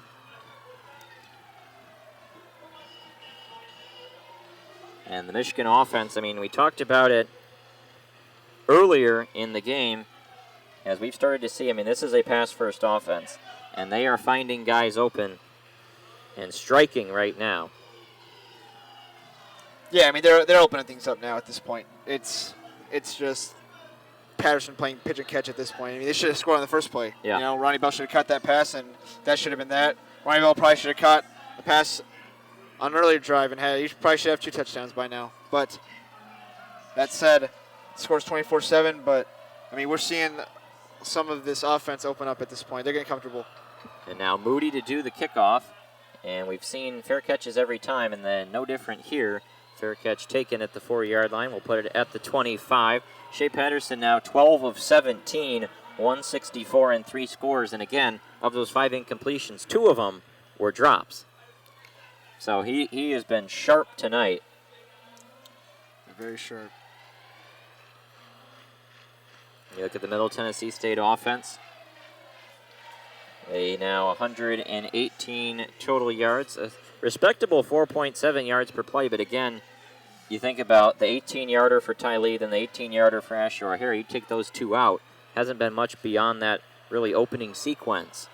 1st and 10 for the Blue Raiders at the 25. Carlo Kemp gets off the snap well, and there's a flat screen pass wrapped up by Ambry Thomas. That'll be a loss of 4. Great tackling for the Michigan DBs tonight. And Ty Lee's got to do a much better job blocking on that play. I mean, if you're going to run a screen like that out, you got to find a way to get the cornerback out of the play. And Ambry Thomas went right around him and made the play himself. You got to force that corner to at least go inside so you guys can get to the outside. So that'll back them up. 2nd and 14 after the loss of 4 on the play. We saw Kemp well there, and that one's going to be an offsides. Free play for Middle Tennessee State. They throw it down the field, and that one is just out of reach for C.J. Wyndham down the field. But the Blue Raiders will move up 5 yards on an offsides. It looked like Aiden Hutchinson, or was that Ben Mason? Oh, Ben Mason jumping from the defensive tackle position. Yep. Well, and that's a guy that's learning that position, so right. You're going to have some kinks there. And they'll move the ball up. So now it'll be 2nd and 9 instead of 3rd and 13. Yep. 2nd and 8 on the 27 is the official spot. They didn't even announce the offsides penalty. Everybody thinks it's 3rd down in here. Yeah. And now they are going to give it off to the right side. Or no, it's going to be a quarterback keep. I was shaken there for a second. Only a 3-yard pickup there for the quarterback, Asher O'Hara. He's brought down easily over on the right side of the field, brought down by number 26, Jamarick Woods. Jamarick Woods, very hard hitter, according to Don Brown. Yep. Great guy as well off the field, and you know, you and I might have been fooled, but he was not reading that play well and making a play on the ball. So 3rd and 5, 6 minutes to go in the first half. 24-7 Michigan on top. Blue Raiders trying to do something offensively. O'Hara takes the snap. He's going to fling it out to the flat, and it's not going to be enough.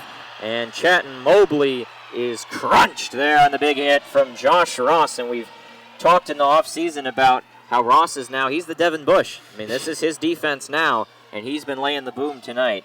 Yeah, football is all about having sideline-to-sideline speed now, and obviously Devin Bush was elite at that, running sideline-to-sideline. Josh Ross, he's going to have to be as good and as fast, and on that play, he's able to get to the running back and get the job done. So now Matthew Stevenson ready to do the punt. And coming out to make the fair catch is Lavert Hill. He'll catch it at the 33. He fumbled it, and it looks like Middle Tennessee's got it at the 33-yard line. And that's a guy who's hasn't been a punt returner before in Lavert Hill. Yep, I'm still surprised he's out there. It's just not what I would have expected. And this stadium is silent. It's just a way to lose all your momentum instantaneously. Yep, Lavert Hill. Well, I mean, it's, punt returning is a tough thing to do because it's, it's a matter of you're watching guys. There's so much going on. Standing right in front of you. Even if, you Yep. signaled fair catch, those guys come crashing right up on your doorstep. It's easy to take your eyes off the ball.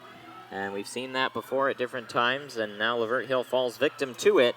The fumble gives the Blue Raiders new life at the 33-yard line. O'Hara is in trouble. He's going to flip it off into the flat. Did a great job to get it out to Chatton Mobley, and he'll pick up 7-8 yards as Michael Dana was in the process of sacking O'Hara when he got that ball out of his hands. Josh Ross able to make the tackle, but Mobley had been farther down the field, and Middle Tennessee still had some opportunities to stay in this game just because of turnovers.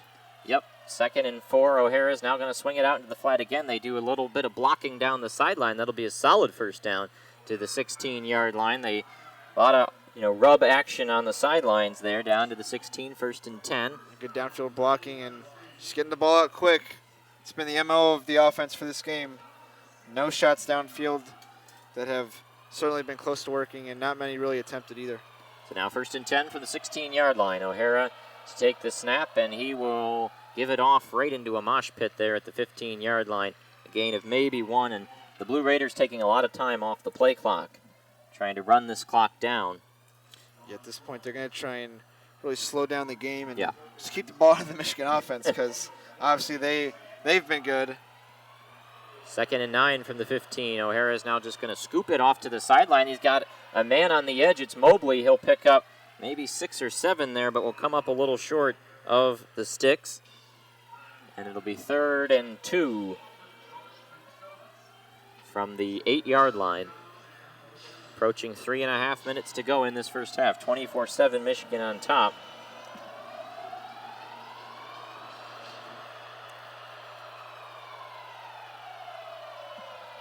O'Hara looks over to the sideline, 15 on the play clock. He's going to bring the back Terrell West to his left side, looking over at his coach, Rick Stockstill, and the offensive staff, including offensive coordinator Tony Franklin. 5 on the play clock.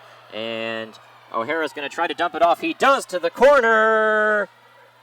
And a little bit short. There was the receiver after catching it in the flat. Like Jimmy Marshall. He'll be down at the 1-yard line.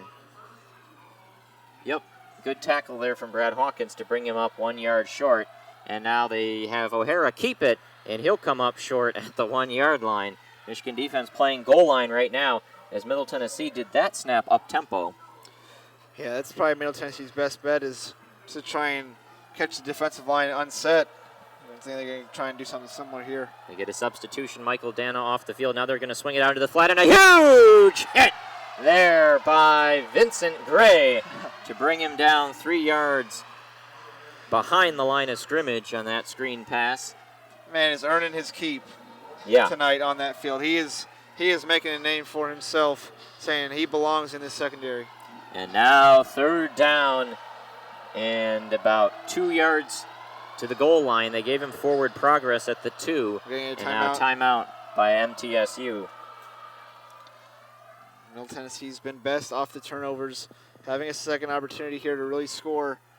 3rd and 2 from the 2, but Michigan defense has got to take some pride and find a way to get this stop done because obviously so many questions about them coming into the year and how are they going to respond when their back's up against the wall? Well, your back's up against the wall right now, and can you protect 2 yards against Middle Tennessee, or is this going to be a touchdown off of a turnover? Well, and to that point, Middle Tennessee, 73 yards on their 2 drives following Michigan turnovers. Their other 6 drives combined is about the same yardage, 77 yards. So they've got done their offensive work off of turnovers.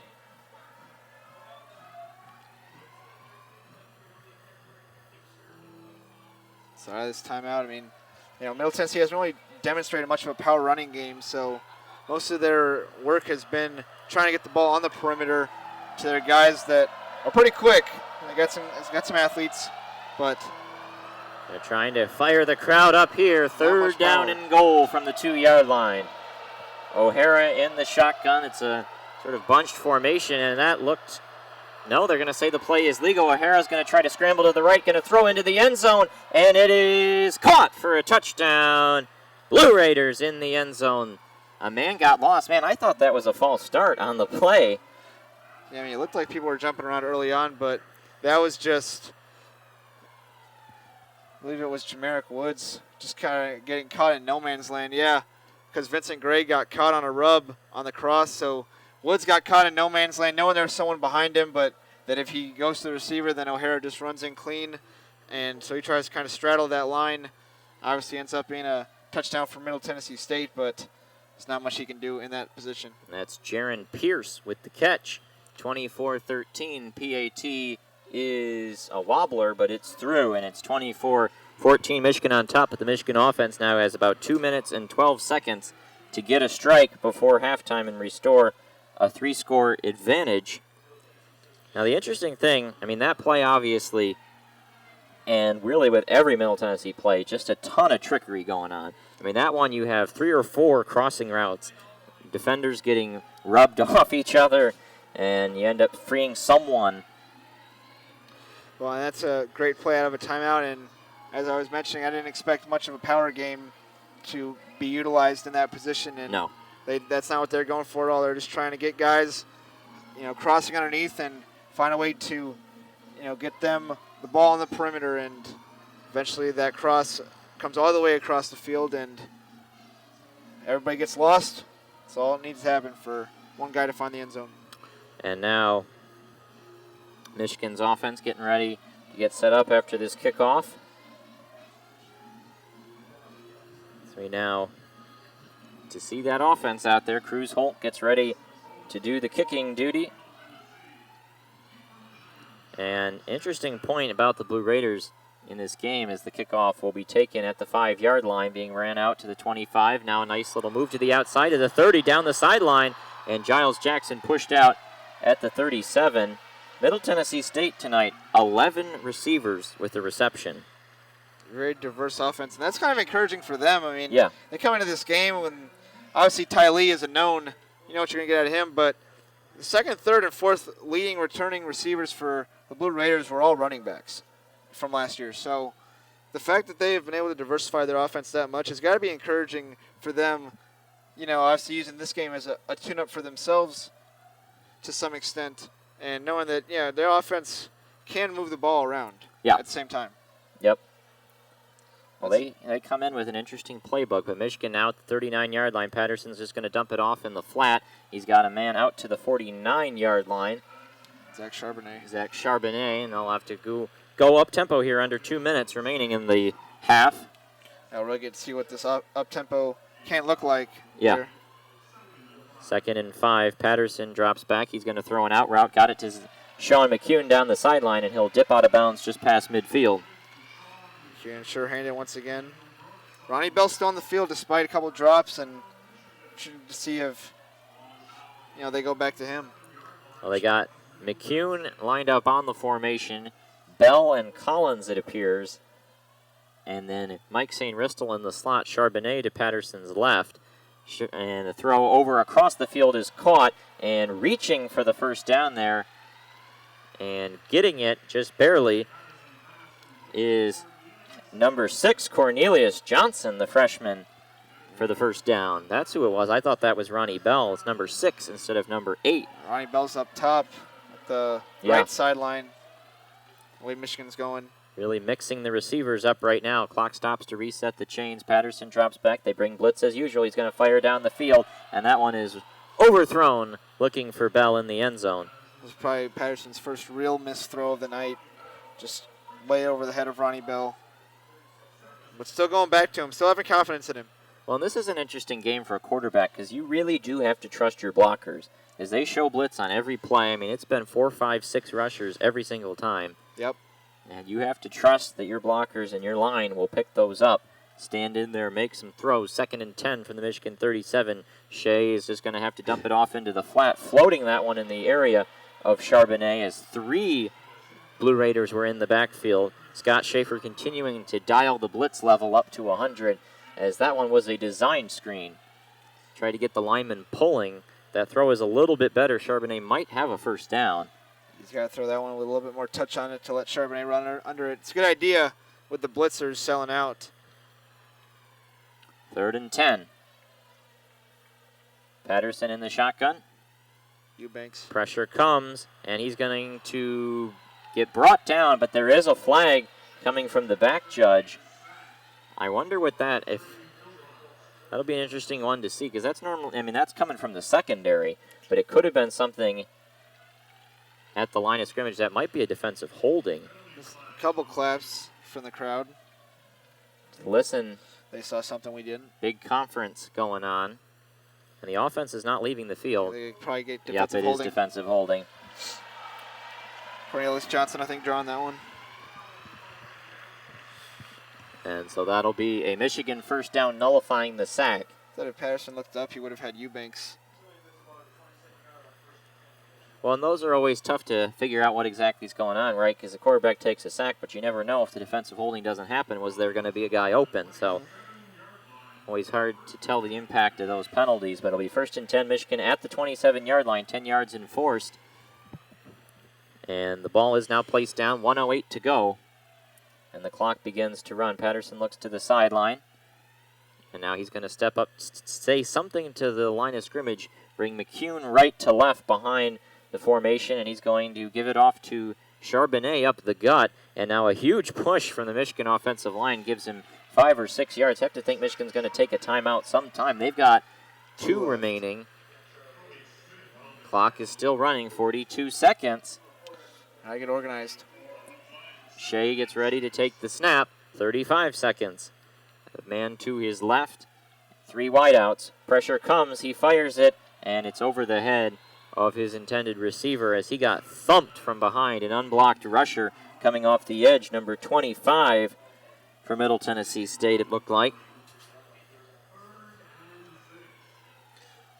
It looked like Desmond Anderson. Yeah, very clean shot on Shea Patterson, and from behind, too, not one that he wants to take. Yeah, did not see that one coming. 3rd and 6. You know, for a line with 2 new tackles, this is a fun first game for an offensive line coach to teach a lot of blitz pickups here today. Well, and to guys that... Yeah, Patterson young fires starters. in the area of Cornelius Johnson. Did he hang on? Yes, he did at the 15-yard line. Nice underneath route. Come back to the ball. Placed down at the 14. Clock stops to reset the chains. 1st and 10, 24 seconds remaining. The referee will place the ball down, and Patterson is going to just clock it. Why in the world would you clock the ball there? Spend your dang timeout and save it down. Trying to practice maybe for no timeouts. I don't know. That is bizarre clock management to me. But going back to your blitz points, I mean, you got 2 tackles in Ryan Hayes and Jalen Mayfield that have never started a game, and you know they're being tasked with picking this up. So yeah, this is a really good learning experience for each of them. And now Patterson is ready to take the snap. Got Charbonnet to his right. 2nd and 10 after the clock. And he's going to scramble out to the right, evading rushers. Patterson's now just going to take it himself towards the sideline. He gets out of bounds at the 9 with 13 seconds remaining. Maybe 2 plays or 2 shots to the end zone here for Michigan. Yeah, 13 seconds or left. 3rd and 5, so they'd have to get the first down to then have a shot at the end zone. Still 2 timeouts. Yeah. Middle Tennessee State will get the ball to start the second half. 3rd and 5 from the 9-yard line. Patterson with Charbonnet to his right. Cornelius Johnson on the outside. He's going to fire it towards the end zone, and a lot of contact there in the corner, but it'll just fall incomplete. Don't know why they were throwing a fade there. Is that for Mike St. Ristel? I believe so. Yep. And so now 4th and 5, and they're just going to bring out the field goal unit. You know, the one thing I think, and we can talk about this in a minute, is that this first half, especially offensively, has struck me as very experimental. Oh, yeah, they're definitely trying a lot of stuff. Yeah, right there's now. a lot going on right now to unpack. So 4th down and 5. The 27-yard field goal for Jake Moody. Snap out, hold is good, kick is up, and it is through the upright. So Michigan looks to take a 27-14 lead into halftime with just 5 seconds to go in the first half. 277 total yards of offense. I mean, the offensive display has been there for Michigan. I think for the second half, some things to clean up defensively, and then questions about what the offensive scheme is going to look like, which players are going to play in the second half, because, you know, you look at how Nikko Collins and Tarik Black were toasting the MTSU defense. They didn't play really at all that series. Yeah, I know. It's a 2-minute drive, and you'd say, okay, let's go down to score. I mean, you know, we'd think, but, yeah, like, where are some of these guys, right? Yeah, they're very clearly trying some different guys out that you wouldn't expect to see. I mean, I don't think anyone expected to see Cornelius Johnson much in this game. Obviously, clocking the ball when you have 2 timeouts. And, I mean, credit to Cornelius Johnson. He is a top 200 recruit from Connecticut, a guy that's going to play a lot in the future, had a great camp, but we just didn't expect him to see, him jumping some guys who were all Big Ten type receivers. But Michigan very clearly taking this game as an opportunity to work a lot of guys in. Right. Even early on. I mean, normally you see that in the second half. Right, yeah. And, you think, this game's far from over. I mean, at 24-14, right? I mean, you think that you would want the points there. I feel like Michigan may have less opportunities to score points on the table that 2-minute drive. And we'll see. They are just going to send it deep. We'll see if MTSU runs it out. Now it'll drop into the end zone for a touchback, and we anticipate, obviously, a kneel down with 5 seconds remaining to take us into the halftime.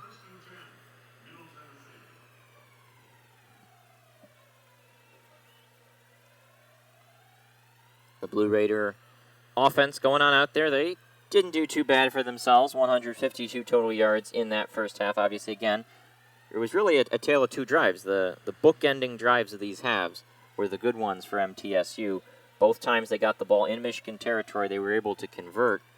And now they have O'Hara in a shotgun, and he's going to just hand it off. And it'll go forward for about 3 yards, and that'll be the end of the half. A little odd. As we go to halftime, our score 27-14, Michigan over Middle Tennessee. Yeah, I still feel like Michigan left the opportunity to score in that last drive, like you mentioned. Not taking the timeout, clocking the ball instead, and then, obviously a lot of the young guys in, not trying to get a first down, throwing a fade route. Yeah. Still with time on the clock, but nonetheless, 27-14 is where we're at, and got a whole other half to play. We'll see how the offense looks in the second half, what kind of adjustments they might make. But Middle Tennessee's competed pretty well.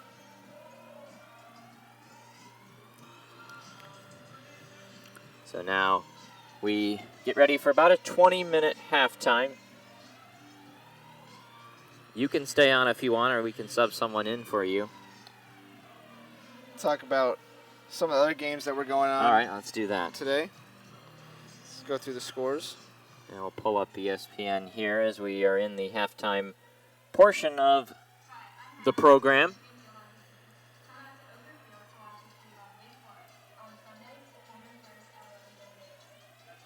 Wait for scores around the country to load. Michigan leading 27-14 over Middle Tennessee State. Oregon leads Auburn 14-6 with a minute to go.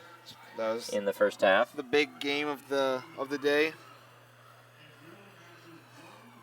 Iowa leads Miami of Ohio by only 3 points.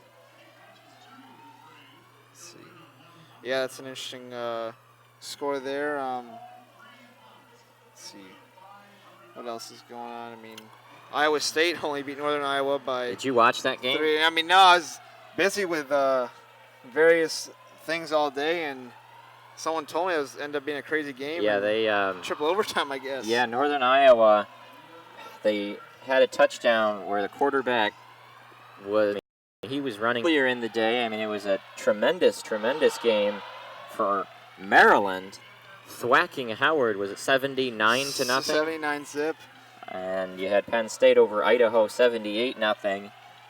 And I will say, I appreciate Michigan scheduling Middle Tennessee State, as opposed to a team like an Idaho or a Howard. Somebody who, Middle Tennessee State is not a power team, but they're a bowl team. They win games. It's a bowl team, yeah. Consistently a bowl team. Yeah. Nebraska 35-21 over South Alabama earlier today. That one looked like a bit of a work in the progress for the Huskers. Illinois, Brandon Peters looked good. Yeah.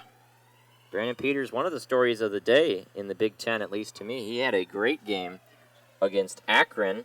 Obviously, Akron not really a top-tier opponent, but Illinois, 14 for 23 was Brandon Peters, 3 touchdowns, and on the ground, 6 rushes for 36 yards and a score. So a nice all-around day for him. Ohio State, 45-21 over FAU. How about Boise State getting a win against Florida State in Florida? Well, and Florida State was up quite a bit in that game at one point in time. It was 24-6 Seminoles, and then 31-13, and then storming back to score 23 unanswered with the Boise State Broncos. And Kansas won a game. It's always a story. Yeah, by 7 points over Indiana State. New coach Les Miles in there. Memphis knocking off an SEC opponent in Ole Miss 15-10. Yep. Ohio, the Bobcats 41-20 over Rhode Island. Some action over there. Stanford Northwestern had a competitive game. Stanford ended up winning 17-7. Alabama beat down Duke 42-3. Georgia State out of the Fun Belt upsetting Tennessee on the road. Yes. Even more fun was that Tennessee, I believe, has not tweeted from their official account since they were up 23-21 in that game. Oof. That's a tough day to be the SID. Yeah, not a good one out there. Arkansas barely escaped Portland State 20-13, and Boston College notching a big ACC win over Virginia Tech 35-28 up in Chestnut Hill. How about Hugh Freeze back from the dead, coaching from the hospital bed? I mean, yeah. The team got shut out 24-0, but man, Hugh Freeze, what a guy. Well, and that Syracuse team in the top 25, and they bring Clemson. That's probably Clemson's toughest game. Yeah, that'll be in a couple weeks. That'll be a very interesting game to watch. North Carolina 24-20 over South Carolina, and Mac Brown's first game in several years. How about that? NC State 34-6 over East Carolina. Kentucky staving off a MAC opponent, 38-24 over Toledo. Looks like Pitt and Virginia are locked into a tight ACC game. Pitt leading 14-13 at the half. Georgia 21-6 over Vanderbilt. And more chaos trying to come through in the SEC as Wyoming leads Missouri 24-17 at halftime. Oh, boy.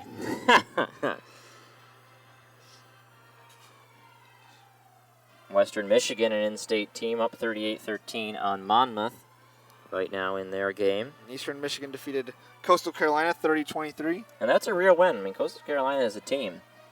They're not, they're not nobody in FBS school now. Another games tonight.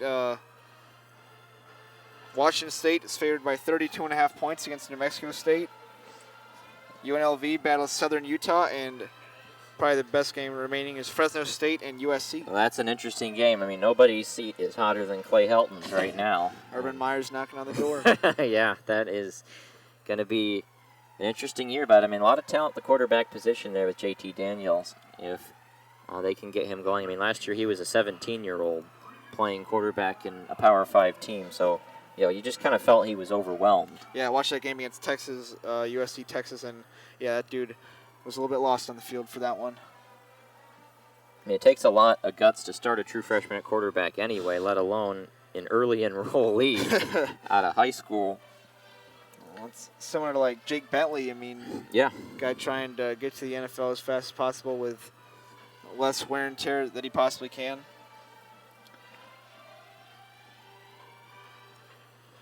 Now about 14 minutes to go here in this halftime break. Michigan 27-14 over Middle Tennessee State. Look at the stats from that first half. Patterson, after starting so efficient, tough end to the half, brings him to 16 for 25, 197 yards and 3 scores. I have to think we'll see Dylan McCaffrey quite a bit in that second half in a throwing capacity rather than a screen pass catching capacity. Harbaugh said he wanted to play them together, I guess, or play them both. Maybe in his words, but I guess a lot of people just took the assumption that meant 2 quarterback system. Yeah. Christian Turner, 7 rushes for 37 yards. Solid first half for him. Charbonnet, 3 rushes for 21 yards. He had a nice half. Patterson himself, 5 rushes for 19 yards. The fumble obviously looms large. And True Wilson, just 1 carry for 3 yards. The receiving game, Tarik Black, 4 catches for 80 yards and a score. Nikko Collins, 3 catches for 49 yards and a score. And Sean McKeon, 2 catches for 37 yards and a score. And what stands out to me is the long on all of those. 36-yard catch for Black, 28-yard catch for Collins, 28-yard catch for McKeon. Big plays in that first half.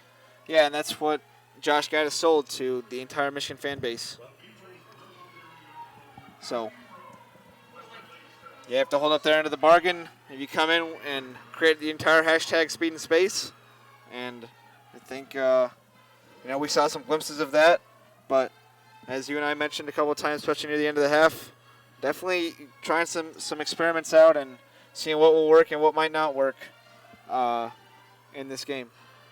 Now you look at the other side for MTSU. Asher O'Hara, 13 for 19. Obviously, a lot of those being screen passes. 94 yards, 1 touchdown, 1 pick.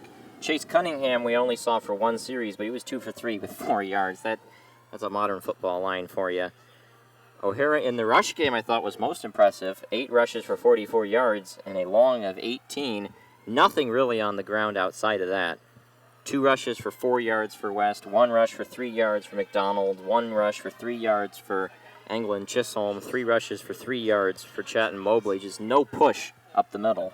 Yeah, nothing powerful going inside, and their offense hasn't really even tried that, and they know that is probably just not going to work today, but they have been effective enough to score 14 points just working the perimeter. And now, the most important score of all, the Detroit Tigers are winning a baseball game right now. Jeez. 10-7 over the Twins, no less, a playoff team. Oh, wow. In the top of the 9th. Broken clock is right twice a day. Is there that you go. That kind of thing? When we talk about the defense, and we talk about all the receivers we saw in that first half, we saw a lot of guys defensively. We saw Ambry Thomas, we saw Vincent Gray, we saw Brad Hawkins, we saw Metellus, Lavert Hill, a lot of guys, Jamerick Woods, everyone getting involved. Mm-hmm. Yeah, they're definitely taking the opportunity of playing a team not Florida or Notre Dame or something like that and trying to cycle everybody in to get a good look of film against a different opponent and see what they can evaluate based on that. I do think Middle Tennessee has done some very nice things offensively.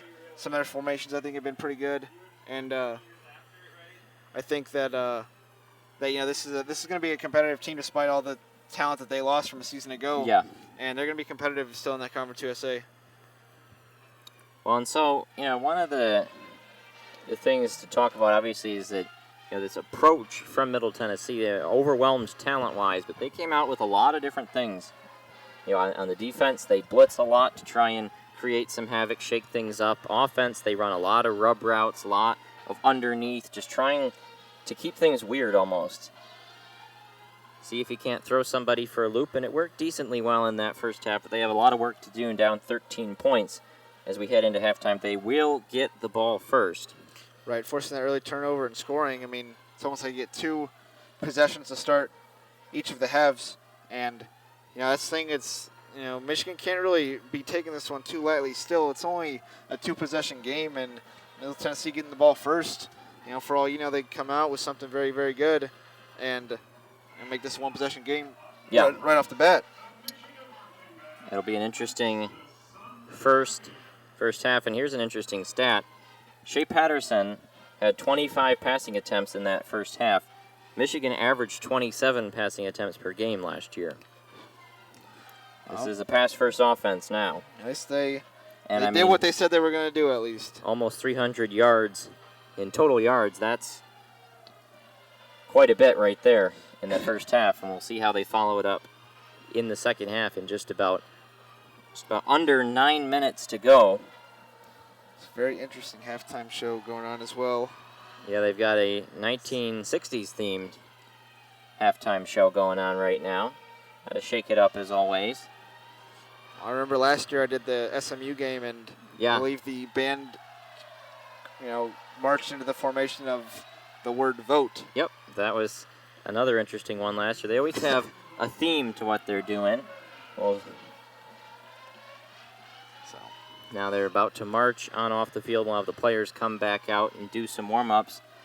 Any last thoughts before we hand it over?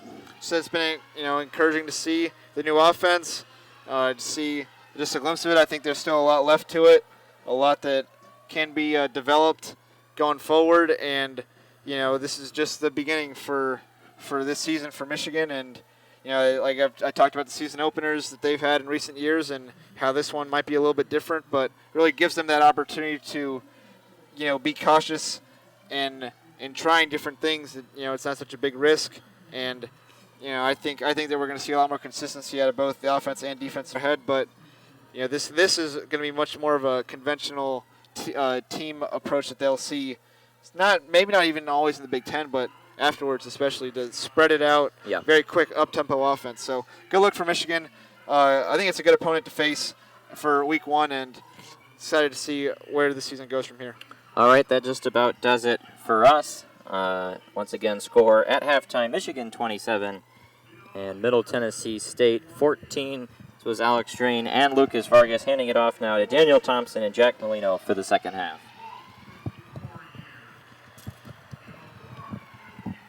Thank you, Alex and Lucas, and welcome all to the second half of our coverage of Michigan's home opener in 2019 for a football season that will have plenty of exciting matchups going forward. I am joined by Jack Molino. Welcome to, of course, your debut for the 2019 season, Jack. We enjoyed having you up in the booth a couple of times last season as well.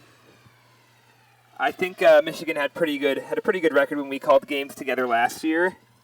I think 2-0 probably was the result, but we were back here for the second half of Middle Tennessee State versus Michigan. Of course, the main difference between the way the season starts this year versus last is this game's at home and against a much weaker opponent. It's been interesting to look at the defense, almost like an NFL preseason game, seeing who's getting snaps, trying to understand where the coaching staff is. But Michigan's not out of the woods quite yet. 27-14 at the half. Jack, what do you think Michigan needs to do better to really run away with this one and maybe pull the starters in the third quarter? Yeah, I think on defensively third down, Michigan was pretty good. Middle Tennessee had a few lucky third down conversions that kind of kept them in this game, and obviously the one fumble that cost them. But I think Michigan's defense is doing just fine. I think the offense needs to keep the gas or the foot on the gas pedal, keep running the RPOs, and really put this game away. And maybe in the fourth quarter we can see those bench players and see a little more of this Michigan offense, maybe like a Dylan McCaffrey or something along those lines. Yep, an interesting note that Michigan did pass 25 times in that first half, as Alex mentioned shortly before leaving the broadcast. And as you mentioned, we have not gotten to see Dylan McCaffrey at quarterback. It was hinted all throughout the offseason there might be two QBs on the field for the Wolverines. There were hints at possibly even some sorts of a quarterback competition. It looks like this is Shea Patterson's offense to run. Even the graphic, though, before the game for the 2019 official program for the 2019 season game versus Middle Tennessee State, looking at it right in front of me, the picture has Dylan McCaffrey and Shea Patterson as the only two players on there. So the graphics department having some fun with everyone in the press, teasing that one play was all we saw of Dylan McCaffrey. For the most part, I say Shea Patterson had a pretty good first half. Considering they threw up 27 points, but he did miss some throws where they had some open wide receivers. They were still pretty good throws, but I think Shea, is still warming up, and it's going to be interesting to see as the season goes on. If we see more Dylan McCaffrey, we saw him for one play or maybe two in the first half, but Shea wasn't too sharp. But it's the first game of the season, so we'll see what he does here in the third quarter. Of course, his 2019 got off to a very rocky start as he fumbled on the first play of the game. Mm-hmm. Ultimately, that was recovered by Middle Tennessee State and turned into a touchdown. All of Middle Tennessee State's scores have been following fumbles. The second, of course, being a Lavert Hill muffed punt. Not quite the same mistake as Shea Patterson fumbling after what was a pretty good gain on a QB keeper to start the game, about 15 or 16 yards until he coughed it up. Interesting also to see Lavert Hill return so many kicks. It looks like it's an open punt return competition. Lavert Hill had gotten about 3 or 4 attempts in a row before fumbling. I think that might end his year, and I think a lot of Michigan fans aren't going to be upset about that. He is probably the best player on that defensive side of the football. Not sure why they are trusting him to return punts in a game against Middle Tennessee State, where you might not be super focused on having the best possible punt returner back there. Yeah, and exactly, especially to stay healthy. On the other hand, and with the fumble, it's going to be interesting to see what they do in the second half. And I think Michigan did list 5 or 6 possible punt returners with Donovan Peoples-Jones out today, obviously, but we only saw Lavert Hill, so we'll see what we see in the second half after the Lavert Hill's fumble.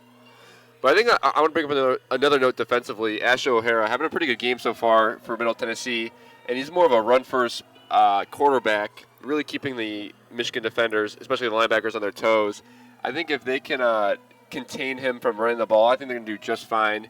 And my goal for the Michigan defense this half is to keep Middle Tennessee from scoring. And I think they can do that. I don't think Asher O'Hara's arm is good enough to pass by these Michigan secondaries. If they can keep him from running, I think, maybe Michigan can hold Middle Tennessee State to less than 3 or 4 first downs. O'Hara did have that one big gaffe where he basically lobbed up a pass free for Ambry Thomas to intercept. That cornerback 2 position opposite of Tarik Hill, not Tarik Hill, Lavert Hill. We know Lavert Hill is quite good, might not be all NFL All-Pro good just yet, but Lavert Hill obviously has the cornerback 1 position. There's a bit of an open battle for CB2. I would have to say Ambry Thomas looked the best to me of the bunch. We saw some Jamarick Woods. He was in coverage on the second of the 2 Middle Tennessee State touchdowns. The only touchdown pass, he didn't quite play it correctly between Asher O'Hara and the receiver scoring the touchdown. And Ambry Thomas with a great interception in the second quarter. Probably his biggest play of his Michigan career, besides that Notre Dame kickoff return in South Bend last year. He does live for week 1. Returned that kickoff in South Bend to keep Michigan in the game. And also the third man who really got a lot of playing time at that CB2 position was Vincent Gray. Kind of got beat on one play, but an errant pass ended up not really mattering, and then had a good tackle for a loss immediately on the following play. So we'll see how that shakes out, but I would say Ambry Thomas is the leader. Looking at the field right now, we do have one important update regarding a potentially injured player. Jack, if you want to give us that news. Yeah, it came from Nate Sorensen, our insider. Tarik Black did leave the game in the first half, but he is back on the field, and we'll see if he makes it back in to the game. Tarik Black, a huge part of this offense, especially with Donovan Peoples-Jones being out today. He made a few nice catches off a few RPOs. Shea Patterson found him right in the slot. And, he's one of the highly touted wide receivers in this game. You really want to keep these wide receivers healthy because that's what's going to make this Michigan offense as scary as it can be. Projected by many to go in the first 2 days of the NFL draft. He's been a very impressive talent when healthy, but unfortunately his first 2 seasons at Michigan were cut very short due to injury. Took an unfortunate number of tackles to the lower legs early in that game, but he seems to be available for the Wolverines. We will keep you posted. 13-point lead, you'd imagine he'll get to play as Jake Moody starts the second half, and we see what we've been seeing all night from the Blue Raiders, and a fair catch is called. It will be Middle Tennessee State ball from the 25-yard line. They have 0 points scored on drives starting on their own side of the field. You know, reminiscing of last year, Michigan does such a good job defensively of keeping the opponent in their own zone. And, you know, they gave Diamond Peoples-Jones a few times great field position opportunities and then getting the offense in good positions. We'll see if Michigan can get a quick 3-and-out here and then get the offense back onto the field. The 2 touchdown drives had the average starting position of the 37.5-yard line. So Middle Tennessee State taking advantage of those short fields but nothing else. Snap is under the way. It's a reverse. Middle Tennessee State takes it up to about the 31-yard line.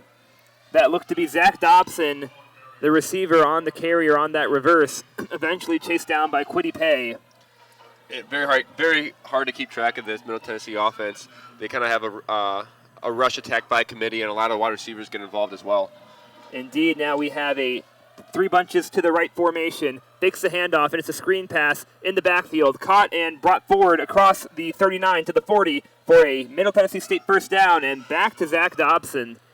Getting busy on this drive. He has all 15 of Middle Tennessee State's yards and records a first down for the Blue Raiders. Yeah, Dobson with another catch there. I thought we'd see a little more of Ty Lee today, but Middle Tennessee really spreading the offense today, keeping Michigan, you know, alert on defense. 2 first downs here for Middle Tennessee already.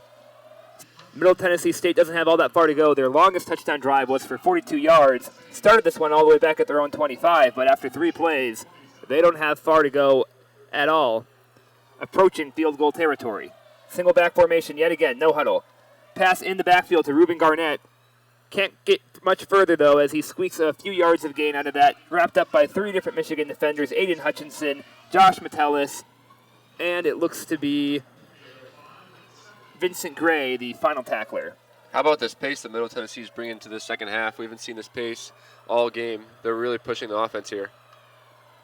And another keeper here for the Blue Raiders, tackled after a 1-yard gain, is the quarterback, Asher O'Hara. Jordan Glasgow in on the tackle. 3rd and 3 now for the Blue Raiders, facing their first 3rd down of the drive. We'll see what they do here in 3rd and short. They've been facing a lot of 3rd and longs in this game. Yet to do a traditional handoff to a running back on this drive. Single back formation, 3 out wide to the right and a tight end on the left. Fakes the handoff. And he's under duress right now, being chased by Glasgow. Jordan Glasgow, finally takes him down for a short sack in the backfield. Glasgow got into that backfield right away, had to take some time, eventually chasing down Asher O'Hara, and this is 4 down territory, I believe. It looks like the punt squad will come out. Nice tackle there by Glasgow. He almost got to him originally, lost his handle, but good job by Glasgow sticking with it and bringing down the quarterback. It's 4th down. Never gave up on the play, and he is rewarded with a sack for a 4-yard loss, and that does indeed force a punt here. And it's Ronnie Bell now, given punt return duty. We saw him a bit in that role last year. Waves his team off, though, and Middle Tennessee State cannot quite pin that ball back at the goal line. 2 different Middle Tennessee State gunners tried to tip that one back across the goal line and pin Michigan within their own 5. No success, though, as the ball bounced over their heads. They were able to get their fingertips on it, but lands harmlessly in the end zone. Michigan will start their next drive from the 20-yard line. Intelligent play there by Ronnie Bell. He faked the fair catch, allowing the ball to drop down in the 5-yard line. Middle Tennessee special teams unable to stop the ball from entering the end zone. Michigan will get the ball at the 25-yard line. So Michigan's defense just breaks a little bit. Just a tiny bit. Yep, bends just a bit. A little too much time for O'Hara, in my opinion. Michigan dropped back in zone defense a few times, and O'Hara had a few easy passes, in my opinion. So I think Michigan needs to bring the pressure a tiny bit more. Once O'Hara kind of feels the pressure, he seems to flush out of the pocket, and I don't think his throws are as accurate if he does that. So I think Michigan needs to bring the pressure a little bit more next drive. And it did work at the end of that drive as Jordan Glasgow got into the backfield and earned a sack. The veteran of the day, Everett Drops, is being noticed here in the north end zone. A Korean War veteran in 1967 and 1968. part of the Army National Guard from 1947 to 1952. As the big house here gives him a standing ovation to the tune of Hail to the Victors.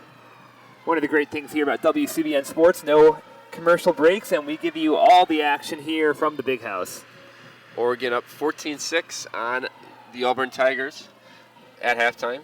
Justin Herbert, touchdown or two there. It's going to be a pretty good game there in the second half, I'm guessing. And Iowa up 17-7 on Miami of Ohio. Big Ten showing up pretty well today, except for Northwestern, unable to get the win out in Palo Alto against Stanford. Northwestern not able to put up much offense at all, despite the arrival of five-star quarterback Hunter Johnson. Michigan also showing off a brand new offense under the guide of Josh Gaddis. First and 10 Michigan now from their own 20. Looks like Tarik Black is indeed back in this game, lined up to the far left. Nick Eubanks appears to be in on this drive too, alongside Christian Turner, who got the most reps at running back in that first half. It's a handoff to Turner, cutting to the right side. Running out of room, though, has to cut back from the sideline and gets forward for a nice gain of about 8 yards. And Michigan kind of doing the same thing as Middle Tennessee with a rush attack by committee. A lot of different running backs out there keeping their legs fresh. We didn't really see that last year with mostly Karan Higdon taking a lot of the carries, so it's kind of fun to see a lot of the running backs on the field for Michigan. Michigan right now in 11 personnel. Ronnie Bell, Tarik Black, and Nikko Collins, the three wide receivers, all lined out to the left. Eubanks, the one tight end, comes in motion and now is to Shea Patterson's left, and Turner remains the one running back to his right. It's a keeper for Shea Patterson, who gets free for a good gain, runs out of bounds at his 40, ran out of daylight and had to go to bounds to avoid being brought down. But that's good enough for a Michigan first down and a 12-yard gain. It looked like Shea was keeping that ball all along. Turner going to the left, and Patterson held it back and got the first down. And Shea Patterson is really an underrated runner. We didn't see too much of him running last year, but I'm guessing we'll see more of it this year. So far, 2 rushes to start the first half, after 25 in the first half.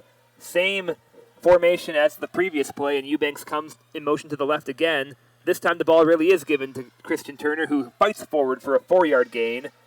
Carried a Middle Tennessee State tackler with him basically the whole way. A few substitutions here. Here comes Zach Charbonnet, the freshman, who actually was an early enrollee last semester. 6'1" freshman out of Camarillo, California. He's going to be a really good running back for Michigan in the future. Seeing a lot of action here under the lights at Michigan Stadium tonight. Yeah, Michigan's third highest graded prospect from the 2019 class, and getting the most playing time of any of those prospects. As McKeon comes in for Eubanks as well. It's a keeper for Charbonnet, who's able to get forward to the Blue Raider 48 before getting nailed and stopped in his tracks. Ultimately, though, getting a first down before Reed Blankenship can come in and stop the party. Nice job there by Charbonnet, shooting the gap. A pretty big hole created for him. Ran almost into the secondary. Easy first down there. Michigan already across midfield. First and 10 from the Middle Tennessee State 47. 3 wide receivers, and Eubanks comes in motion again to Patterson's left. Charbonnet the back. Takes a dump off to Charbonnet and has to chuck that ball. Just had to get away from that one, and I think that might be an intentional grounding flag just thrown right there by an official. Kind of a blown-up play. The offensive line left to go block for the running back. It was a design screen pass, and Patterson felt the pressure. Ineligible receiver downfield is the call. Looks like that must have been an RPO gone wrong for the Wolverines. Really, the whole offensive line losing communication right there as a Middle Tennessee Blue Raider shot up the A-gap with Owenu and Cesar Ruiz clearly miscommunicating on who would block who. And Dana, we talked about that earlier. Communication is key, being on the same page in this RPO offense. You know, if something goes wrong like that, a play can easily blow up and cause a penalty like we saw. So Michigan's first attempt at passing in this half goes awry after succeeding with the ball on the ground for the first 4 plays. Ball handed off to Charbonnet. Can't find much room, but is patient, lets his offensive line clear room, and gets back to the original line of scrimmage. Will be 2nd and 10 or 9 for the Wolverines as he gets right in between the 47 and 46 yard lines of the Middle Tennessee Blue Raiders. Seems like Michigan is kind of using this rush attack by committee in stretches of 3 or 4. Charbonnet now in his 4th play in a row with Turner on the sideline. Wide receiver personnel has not changed. Extra tight end brought in, though, as Nikko Collins comes off the field. Patterson now drops back for traditional throw. Is going to go deep and has McKeon, who comes down with the ball.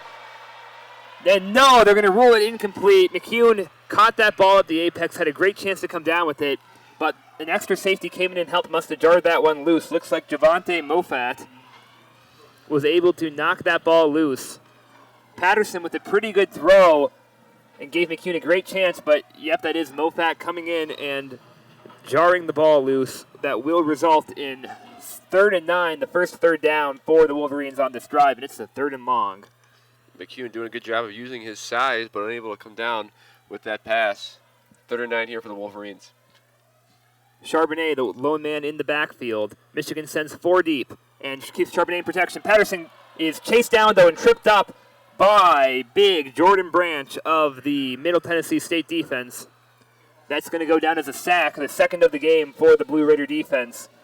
And Michigan's going to have to bring out the punting squad. 4th and 18 now as they retreat back to their own 45-yard line. Yeah, the 301-pound redshirt freshman from Maury City, Tennessee, pretty quick on his feet there, able to trip up Shea Patterson, who was rolling out to his left.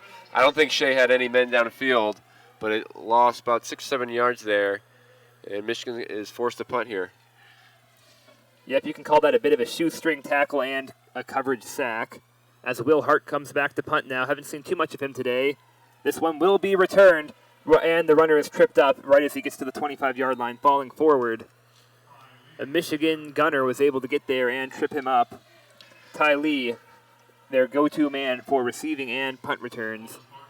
How about that? Slightly improves their position. 213 receptions last year for I think that was the leading amount of receptions in the NCAA. That's a lot of receptions. And then I'll tell you a lot about his offense. Despite leading the NCAA in receptions, only, in a liberal definition of that word, 883 yards. Nothing too shabby, but usually you'll see quite a few receivers get over that 1,000-yard mark, and 7 touchdowns. Yeah, kind of, last year it was actually the head coach's son, Brent Stockstill, running the offense for his father, and I guess they're using a lot of short passes with Ty Lee. A little different this year with a run-first quarterback, but we're here in the Big House. 8:07 left here in the 3rd quarter. Both teams had a few first downs in their first few drives, but to no avail, no scores yet. Yeah, both teams do cross the 50-yard line in their first 2 drives, only to end the drives with sacks, so much ado about nothing here. The drive will start at the 25 for the Blue Raiders, so we basically spent 7 minutes getting nowhere. As Middle Tennessee State, though, I think they have to be happy. They're staying in this game. A touchdown in this drive, and Michigan is on upset alert. Can't think of any, don't believe any top 25 teams lost to unranked competition this week. The big shock so far is that Tennessee lost to a 2-10 team last year in Georgia State, 38-30, losing at home.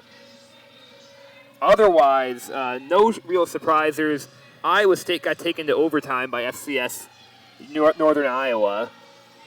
Yeah, that was a thriller, and Iowa State actually fumbled the ball on 3rd and goal, and they had to score. Actually, no, they only needed a field goal, but if you and I would have picked up that fumble, Iowa State did fumble and recovered it, but if you and I would have picked up that fumble, they would have had the win there in Ames, but Iowa State holds on. That was a huge win for them, as they're probably going to stay ranked at 21 or a little higher. So Michigan in danger of potential upset right here. They're going to have to come out playing great defense. Josh Uche now in the game. Usually, last year we only saw him on obvious passing downs. 1st and 10 to start the drive. You got triplets to the right, and they're bringing a man in motion, and he's going to keep it. Another jet sweep right there. It's going to go for about 4 yards. Zach Dobson has been the man of the second half for the Blue Raiders. Doesn't quite get as many yards on that scamper as he did in his first attempt of the half. 2nd and 6 now for the Blue Raiders at their own 29-yard line. Really moving fast here. No huddle offense for the Blue Raiders. They bring another man in motion and give it off to him. He is stuffed, though, for a 2-yard gain. We'll see a 3rd and short. And looks like Zach Dobson will be the ball carrier again. That's back-to-back drives now where they give him handoffs to start each of the past 2 drives. They're getting a bit predictable, and it's getting less effective. 3rd and 3 now.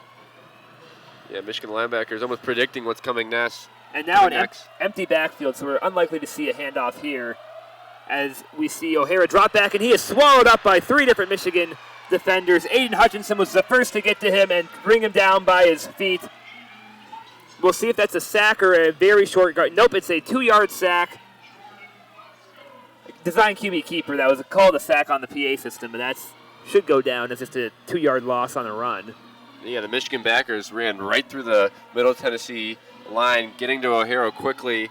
No chance there. It looked like it was a design run, but Middle Tennessee is forced to punt. Looks like it's going to be Ronnie Bell back in formation at the 30-yard line. We'll see if he gets a chance to return this one. The punt is off and underway. Bell backpedaling to the 21, 20, catches at the 20, and has 2 men to make miss. Ends up shaking 3, and before he is ultimately taken down at the 28-yard line. So a 24-yard line, rather, but a very large... he ran a lot on that return to not get very far. Ultimately, I suppose, worth it to advance the ball 4 yards further. Everyone looks healthy after that play. Ronnie Bell trying to make a difference here in this punt return competition. I think Lavert Hill's chances are done after that muffed punt. Donovan Peoples-Jones, of course, has been the punt returner for the past 2 years. Returned a couple of her touchdowns over these recent seasons. Has had a couple of good returns against Ohio State in his first 2 years at Michigan. That's the big one.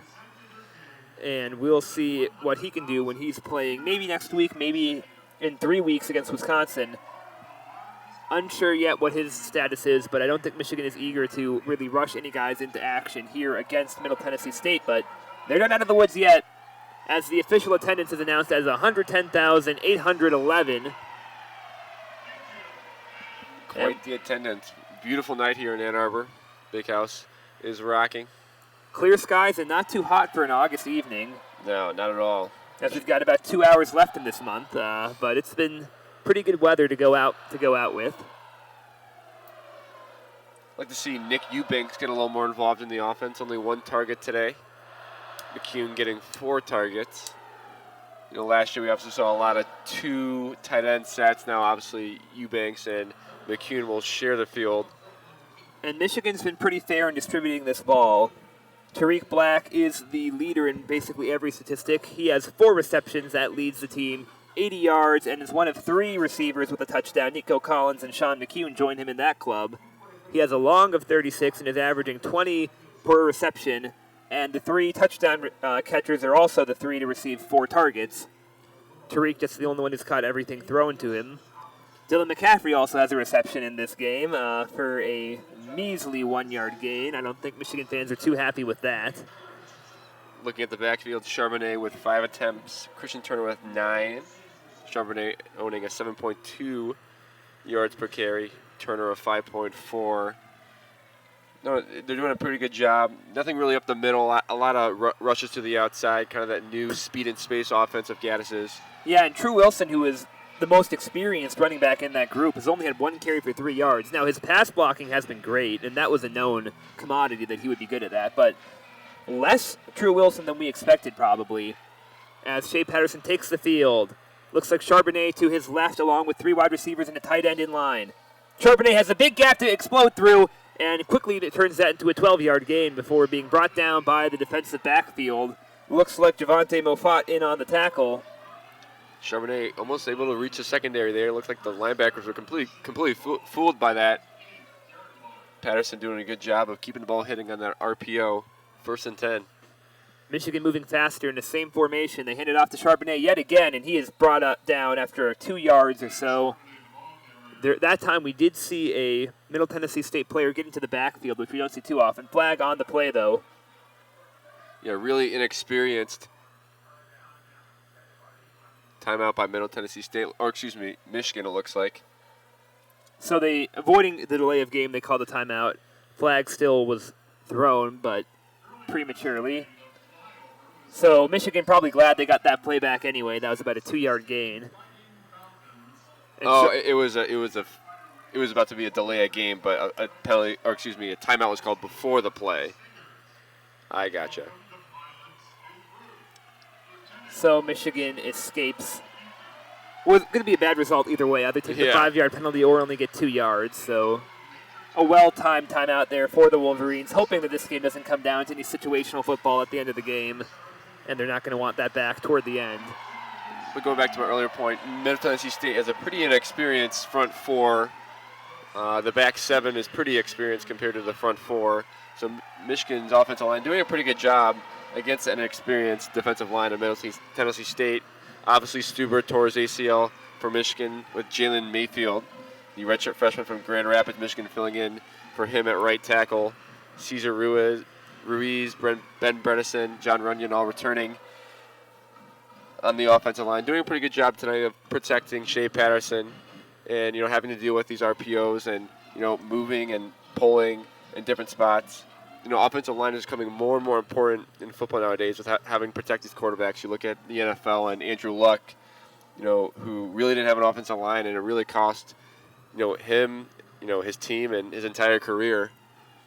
So offensive line is an extremely important, facet in the offense, and it's, Michigan has done a pretty good job of recruiting a lot of these big guys. Yep, and we see the way teams value that. The Houston Texans just sent 2 first-rounders and a second in part of the package for Laramie Tunsil and Miami Dolphins wide receiver Kenny Stills. Teams beginning to value their franchise quarterbacks more and more. Of course, the Texans don't want their star quarterback Deshaun Watson to go down the same route that Andrew Luck did. Speaking of the Texans, it was initially reported that Karan Higdon made the Texans roster. Now, they just were involved in that trade, so there's more players on the team now, so we'll see if he survives that the initial reshuffling of the deck there. But for the time being, Karan Higdon did make it as an undrafted free agent on to the Houston Texans roster, so congratulations to him, Michigan's star running back from a year ago. Looks like Charbonnet is now the Michigan running back, trying to carry that tradition. No, it's True Wilson, but there is a bit of a goof on the handoff. Looks like it was an RPO. Patterson decided to keep it, but ran into Wilson, tripped himself up, and is going to go down for a loss. So maybe Michigan was better off with 2nd and 8 than 1st and 12. And you wonder if that's something that Michigan is going to have to learn throughout the entire season, something that they have to get more familiar with. Because you can't be fumbling the ball in a fourth quarter close game if you're trying to run an RPO.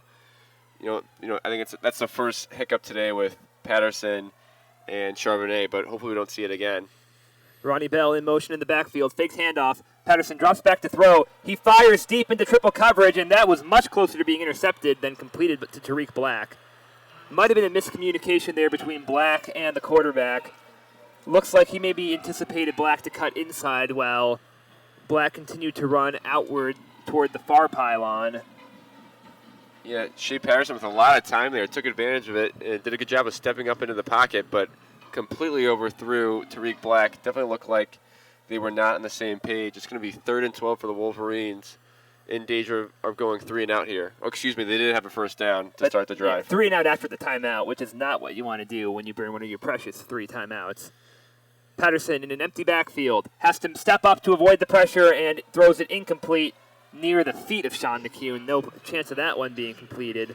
So Michigan with another drive that stalls after a couple of good, impressive-looking runs. And credit to Middle Tennessee State. Great coverage there. They got to Shea Patterson, and the secondary did a good job of covering Michigan's quick wide receivers across the field as Patterson stepped up. They're forced to punt here on their own 35-yard line. Looks like it's going to be Ty Lee back for the Blue Raiders. So Zach Charbonnet with the 13-yard carry to get the drive going, and the Michigan only moving backwards from there and throwing incompletions following a botched RPO. I was just talking about the Blue Raiders' inexperienced defensive line, but they just got to Patterson twice in a row, proving me wrong. Ty Lee is going to wave for a fair catch and catches it at his own 23-yard line. So another long field for these Michigan Wolverines to defend. And the Josh Gaddis offense probably right now not getting rave reviews. It looked really, really humming there in the second quarter. That they really came into their own, but it's stalled here. And the running aspect of the game has looked to be the best part so far. That's what really excelled for the 2018 team. And they might want to stick to the ground game more as getting a bit more creative with RPOs and passing. Did not work on that drive. But yeah, and fumbling in an RPO situation can really kill the momentum, and that's exactly what happened there in that last drive. 4 wide for the Blue Raiders and a man in the backfield. O'Hara drops back, finds an open man in the midfield for about a 5-yard gain. Impressive wrap-up there by Devin Gill. Stops the ball carrier in his tracks for what looks to be about a 5-yard gain. Blue Raiders subbing 5 or 6 players every single play, and they get right up to the line, ready to run their next play. It's 2nd and 6. We'll see if they decide to run or throw the ball here on 2nd down. 4 wide yet again. And the bad snap, it's fumbled and ultimately brought down for a sack as Devin Gill Josh Uche explodes into the backfield, gets his first sack of the season. He was a sack machine last year when he did get to play. Going to be 3rd and 19 now as the Blue Raiders, who have a chance to upset number 7 Michigan in the Big House, end up blowing a really good position here on that drive. 2nd and 6 turns into 3rd and 19 due to a low snap. Asher O'Hara was quick to get up back to that ball, could not get back up though before Josh Uche took him down.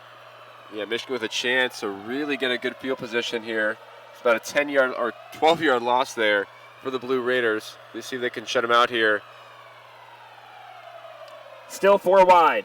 Running back in pass coverage. Aiden Hutchinson chases O'Hara back, moving backward. Levert Hill picks it off. No, he drops off what would have been a sure pick 6. It was in his hands. I think he was looking ahead to the end zone because he had all day ahead of him. Lets a surefire pick 6 go between his hands, and Michigan is going to have to settle for a 4th and 19 and a 3-and-out rather than a defensive touchdown. You know what they say, Daniel. That's why he plays defense.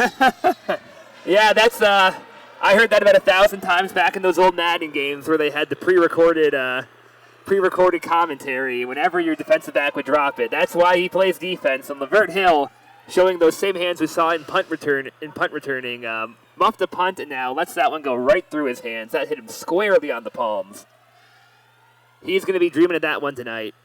He will be. Ronnie Bell takes a step up to the 47 and tries to move forward. Makes a man miss. Crosses to the 45. Does a spin move and drags 2 tacklers with him to the 43-yard line. Michigan's going to have phenomenal field position.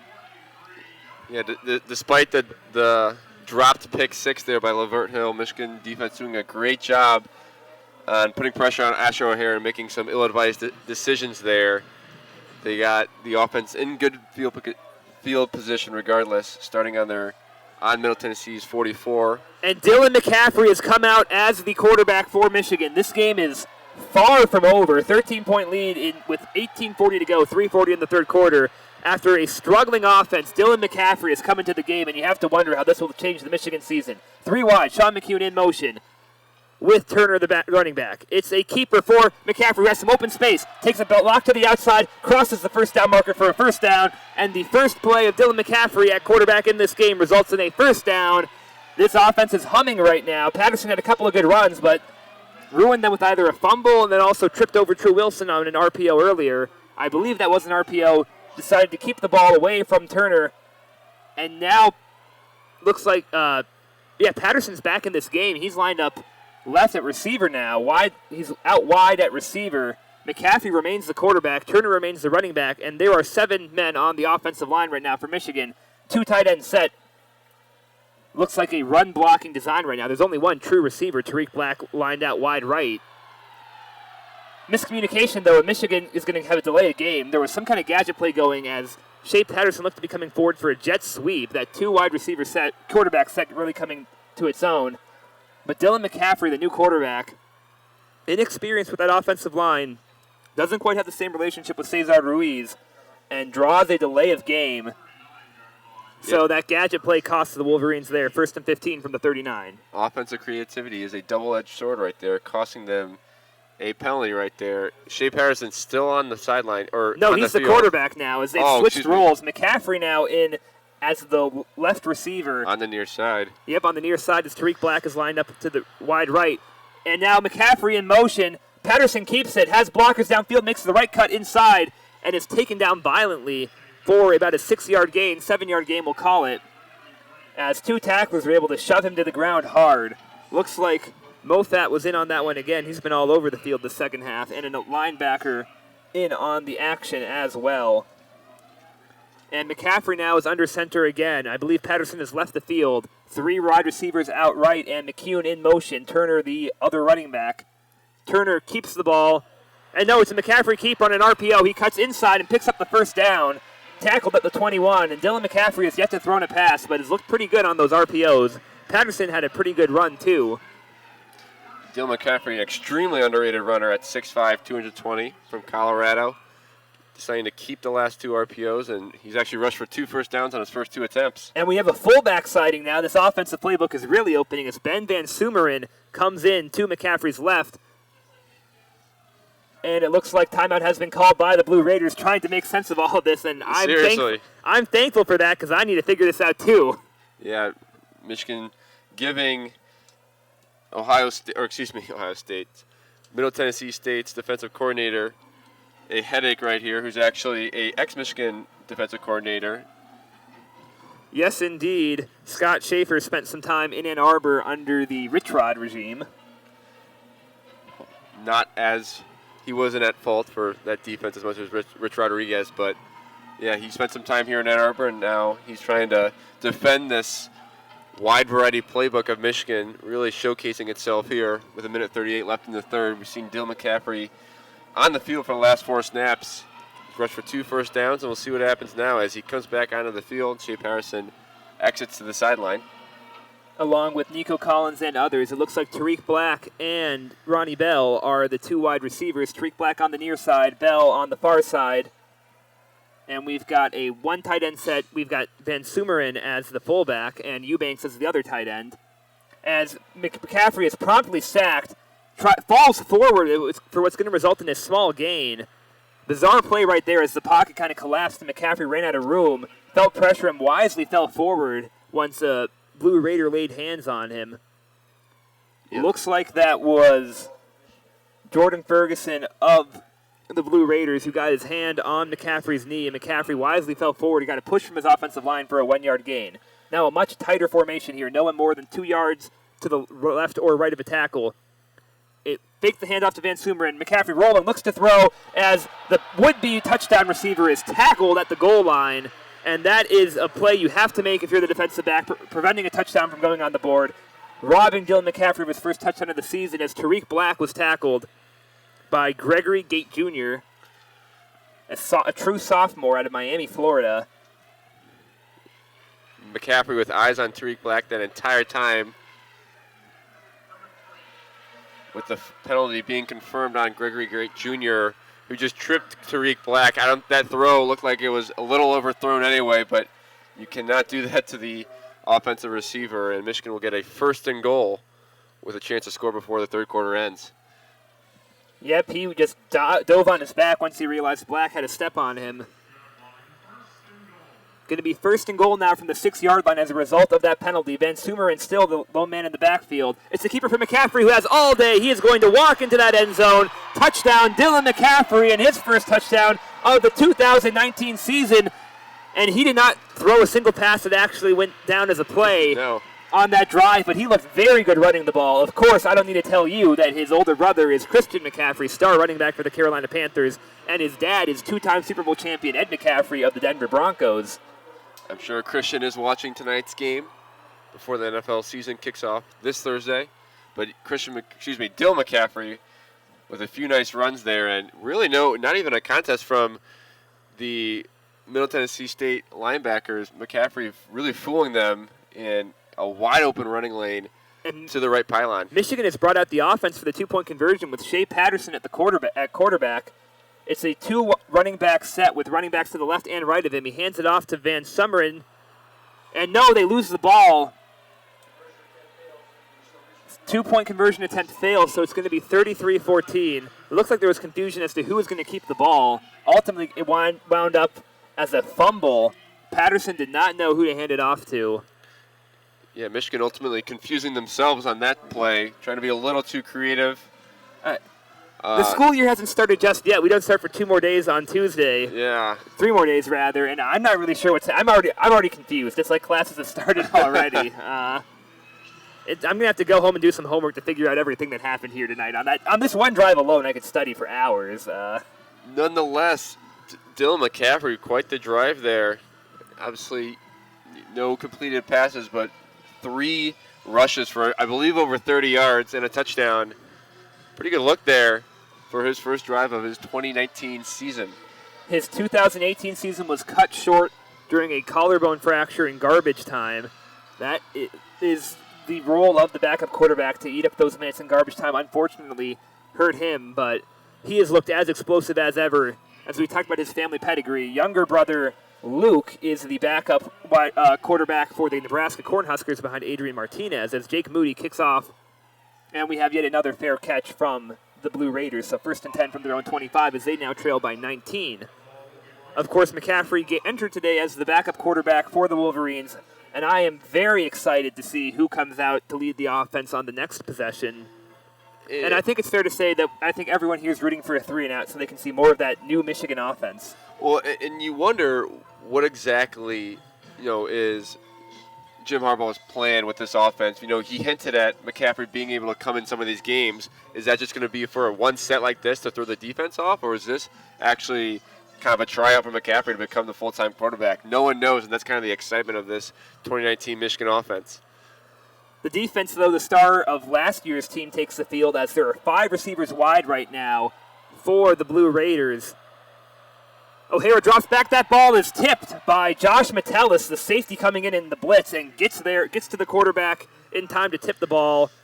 That one falls incomplete as we're trying to figure out who the intended receiver was on that one. It didn't really get close to either of the two in the area. Looks like Zach Dobson, the go-to man to start all of these drives in the second half, was probably the one O'Hara was aiming for before Metellus batted that ball up in the air.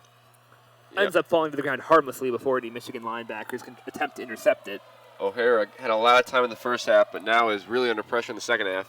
He sends his running back in motion, though, goes out wide and receives the ball, runs out of bounds right by the first down marker, and steps out, I think, just a yard shy as Terrell West gets the reception and sets up now 3rd and 1. Yeah, Terrell West with the reception there. Kind of a check down there for O'Hara. Ben Nason enters the game at defensive tackle as it's a 3rd and a long one. The nose of the ball still a few feet shy of the 39-yard line. Line to gain is the 35. As we have a gadget play, new QB comes in and finds Terrell West for a 3-yard gain and a first down. Looks to be the backup quarterback, Cunningham, entering the game. As Chase Cunningham, who's already attempted 5 passes earlier in this one. Actually, he came in earlier in this in this set right here. So that's his 4th throw of the second half. I think he came into play for 1 play in the first half. So looks like O'Hara is out. I'm not sure with an injury or they're just trying something new for this Middle Tennessee State offense. And Khaleke Hudson committed a personal foul at the end of that short reception.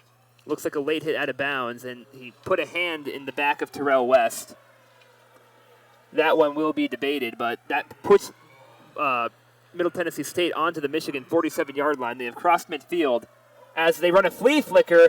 Cunningham running for his life, chucks the ball downfield, and luckily for him out of bounds. That was a play that all the running backs and defensive backs were trying to chase that ball as it sails harmlessly out of bounds. That flea flicker got blown up, though, by good pressure from the Michigan defensive line, which has been a very interesting thing to follow in and of itself to see who's coming in, who's coming out. Yeah. Chase Cunningham, the redshirt sophomore from Knoxville, Tennessee, Knoxville Catholic High School, coming in for O'Hara here with a few good passing attempts. We'll see what he can do with the ball at midfield. 2nd and 10 again. 1 runner in the backfield and 4 receivers wide. Pocket collapses and he hits his receiver, Reuben Garnett, in the hands, but that ball was a little bit behind him. Still should have been caught for a modest gain. Instead, it'll be 3rd and 10 now, as the Blue Raiders have struggled in 3rd and long situations. So it looks like Chase Cunningham is the man for now. We're not sure what the exact status of O'Hara is, if he's injured or if they're trying to go with a more explosive quarterback. Well, they still have a chance to win this game. The 3rd quarter just expired, so we won't get back to you until the 4th quarter. But Middle Tennessee State is down but not out of this one, as they trail 19, ball on the Michigan 47-yard line, 3rd and 10. I have to think this is a 4-down situation for them unless they throw another incompletion, but they might be looking to gain moderate yardage to get to 4th and manageable. Yeah. And, the elephant in the room being, was that just one set for McCaffrey, or do we actually have a QB competition here in Ann Arbor? What do you think, Daniel?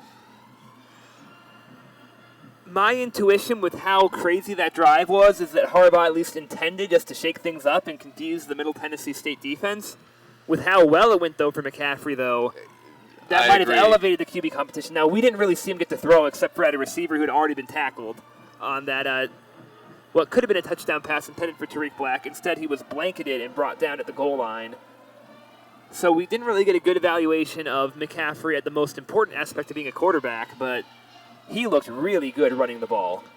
And we know how quick his family is, so yeah, it'll be interesting to see what happens. We can figure out sooner rather than later if the defense can finish the job here and prevent Middle Tennessee State from advancing the ball on 3rd and 10. Like you said, not out of it. The Blue Raiders only down 19 points after the failed 2-point conversion for the Wolverines. They'll start heading north here. Blue Raiders will switch sides of the field. Chase Cunningham probably coming out for the Blue Raiders. Still using that wide variety offense involving a lot of Reuben Garnett, Zach Dobson, Terrell West, and, of course, Ty Lee. We'll give you some scores from across the country. The main event of tonight is Oregon and Auburn facing off at a neutral location. Oregon leads 21-13. Could have been even more ahead in this one, but had a couple of untimely turnovers, including fumbling with inside Auburn's 10-yard line. They have the ball 2nd and 5 at their own 30. SEC's Missouri, with notable transfer Kelly Bryant at quarterback, trails Wyoming 34-17 in Wyoming as the Blue Raiders retake the field. 5 wide for Cunningham, who looks back toward his sideline. Something is confusing him, or at least something is of note. Michigan playing an interesting defensive squad right now. They have 8 men on the line of scrimmage. As Josh Uche gets there early, that ball takes a skip to the receiver who tries to run with it and act like he caught that, but that took a hop to get to him as Zeke Cobb attempts to run that one into the end zone. That's 4th and 10, though. Josh Uche got there quickly, got his hands up, and there was no way for Cunningham to really even see his intended target. Yeah, the Michigan linebackers doing a good job of really entering the backfield and keeping these Middle Tennessee State quarterbacks on their toes, forcing a punt here. It's going to be Ronnie Bell again. Standing at his own 10. Now watch for a fake here as Ronan Wright, the punter, comes out. It's a good punt. Glasgow almost blocked it. Flag on the field. Bell lets that one skip, and it hits the 10-yard line and bounces in Michigan's favor, but right into the hands of the gunner, number 27, Reuben Garnett, who fields it at the 11. Flag on the play, though. We'll see what that's about. It's right at the line of scrimmage. It's going to be on Middle Tennessee State here. I'm guessing some sort of holding. That would be the obvious culprit here. That the flag being right on the line of scrimmage, and I think you're probably right about that holding. Illegal formation, rather. Too many players in the backfield on the punt. Little-known rule there.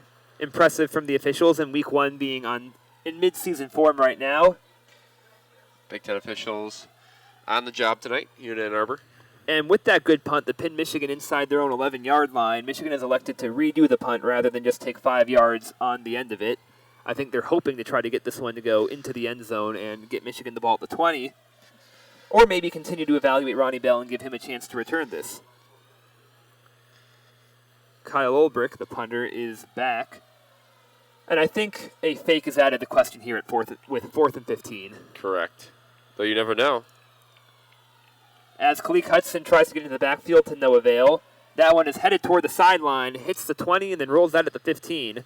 So Michigan, that pays off, but had they chosen to just tack on 5 to the previous punt, they would have been about a half yard closer to the end zone. Just about. Nothing that's going to keep you up at night at all on that one. No. Ronnie Bell, yet again, not getting a real chance to return. It looks that like kick. Shea Patterson with his helmet off on the sideline, and Bill McCaffrey leading the huddle out to the 15-yard line where the ball is spotted. As McCaffrey is going to take over the offense again, it looks like he has been given the keys to the car right now. We don't know if this is a Harbaugh decision a Gaddis decision. That's a pretty gutsy decision if this is Josh Gaddis doing that in his first game. It's a handoff to the fullback who goes forward for about 2 yards. Nothing much doing as Ben Sumerin takes the ball forward. Should be 2nd and 8 from the Michigan 17-yard line. Michigan obviously going to kill some clock here, up 19.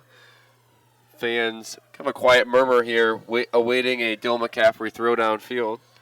Showcase that golden arm of Dylan McCaffrey. 12 personnel, 2 tight end set, and 2 wide receivers out wide to McCaffrey's left. He drops back to throw, and that ball is deflected but ultimately caught. What a reception there by, looks like, Ronnie Bell. And McCaffrey's first throw is not a good one, but he gets bailed out by his teammate. Yeah. That was probably overthrown given the fact that it still found its way to Bell, as that one is batted straight up in the air by Rakaven Poitras. Now McCaffrey on a keeper pitches it out to Van Sumeren, who tries to cut to the outside, is brought down after a 2-yard gain. Ball now on the Michigan 32, 2nd and 8 yet again. As McCaffrey has gotten off to a rocky start actually throwing the ball, as Charbonnet comes in relief for Van Sumeren. So Van Sumeren basically now like the 5th running back in that rotation, 4th rather. We did see one appearance from Hassan Haskins, and he was promptly benched after missing a block. We've got trips formation to the left, tight against the tackle. Charbonnet as the lone back, and Black out wide. Good completion for a moderate gain to Nick Eubanks, who gets about 6 yards on the play, and we will have 3rd and short here from about the Michigan 38-yard line. Line to gain is just a hair beyond the 40-yard line. Eubanks' first reception of the night. No, it's been ruled a drop, although I disagree with that. I think he had possession of that ball. It's not going to be a fumble, I don't think. He takes 1, 2, 3 steps with the ball before Reed Blankenship takes him to the ground, and the ground forces the ball out of his hands. That was definitely a catch, and the fans are letting that be known to the officials right now as the Boo Birds fly in Ann Arbor. This play is under review, and I feel pretty good that this one is going to be ruled a catch. I didn't even really consider that as a possibility, that it'd be ruled incomplete. No, not at all. Live. But that's why we do have instant replay. It will probably be overturned, in my opinion. Yep, they're going to take their time to get this right, maybe much to the dismay of the fans. It's 10:25 in Ann Arbor right now, and we still have 13:05 to go in this one. Michigan student section not doing too strong here, about half full, up to the probably row 60 of the 95 row bowl here in Ann Arbor. Good knowledge right there. It does go 95 up in this stadium that seats 106,701. And I think that's certainly a catch. I mean, the NFL rulebook has really hurt the general public in terms of really being confident what is and what is not a catch. But yeah, you hear the term football move, whatever that means, thrown around a lot. And if I've ever seen a football move, what Nick Eubanks did was one. Yeah. He ran about 6 or 7 yards laterally with that ball, not really advancing it much downfield, but moving it left to right as he was tackled by Reed Blankenship. I mean, if that's not a catch, I don't know what is. Yeah. He was tackled to the ground, then he hit the ground, and the ball came out. And the weird thing about that play was it looks like it was originally called a catch, and then it looks like another official somewhere on the near side came over and overruled it. That must have saw something. And the officials get this right after review. So it will be 3rd and 9. The gain is maybe 2 inches beyond the 40-yard line. McCaffrey still the quarterback. Tarik Black, the lone receiver, out wide to his left. Ronnie Bell out wide to his right. Got Tarik Black all by himself on the far side. See if we can get him involved here. Bell in motion. They fake the handoff to him, and then Sumerin keeps it. Charbonnet, breaks free. Steps through a tackle, gets to the 40, the 35, the 30, before being wrestled down at the 23-yard line. He exploded. His interior lineman gave him a great hole to get through. Then he just accelerated beyond the linebacker and broke loose for what's going to go down as a 50-yard run, it looks like. That's going to get him really close to 100 rushing yards. He was at 49, now up to 90, 41-yard run for Charbonnet. And Tarik Black with a beautiful block downfield, allowing Charbonnet to get an extra few yards, now into the red zone. Bunches formation as Charbonnet has faked the handoff. McCaffrey looking to throw, steps up to run for a moderate gain, going to be about 4 yards on that one. Between the 18 and the 19-yard line is where he's taken down. Will be second and medium. As McCaffrey has not been too excited to throw, he's taken off and ran for it a couple of times now. And Michigan, who threw 25 times in the first half, is gone down. It's way down. I'm going to get you the exact number in a moment here, but that number is way down in the second half. Yeah, it would have been a pretty tight window to fit that ball into Tarik Black. McCaffrey with a smart decision to tuck it in. McCaffrey overthrows Ronnie Bell on a slant. But no personal foul, not personal foul, but pass interference is called. Ronnie Bell was the intended receiver. We'll see who the call is officially against here in a moment, but he had no chance really to catch that as his arms were forced down by the defensive back. So once again, we can't really evaluate McCaffrey's throwing because they keep on committing pass interference every time he attempts to throw. Holding will be the official call against Killian Stribling, from Thompson Station, Tennessee. Went to Independence High School, did the redshirt junior. Now Michigan will have the ball placed at the 9-yard line. McCaffrey looking to score a second touchdown of the game here in the second half. Charbonnet in the backfield. Will this be by air or by ground? There is a false start there, as it looks like Ruiz did not snap the ball in time. Everyone in the backfield and on the offensive line began moving.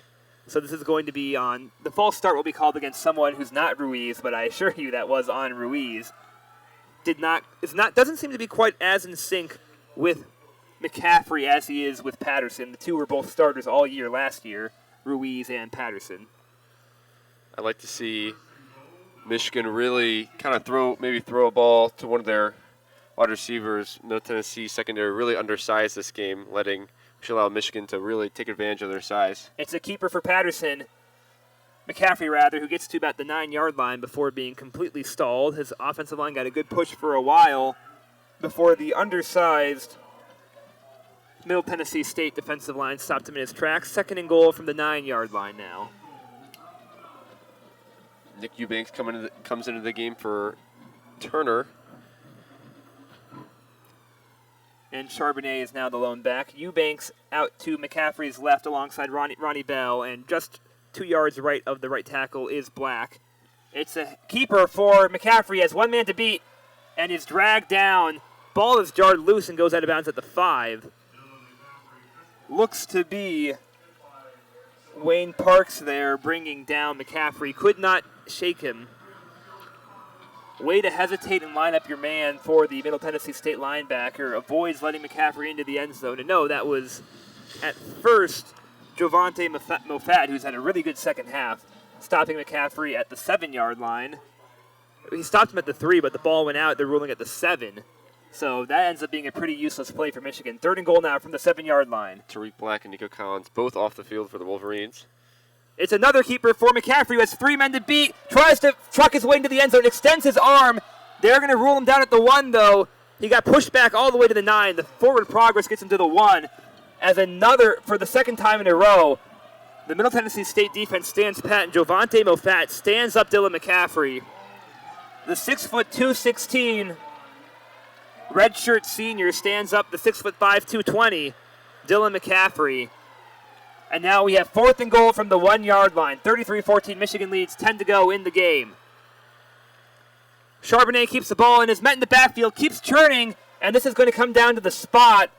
It looks like he is going to be a couple of inches shy as the officials deliberate, and he is short of the goal line.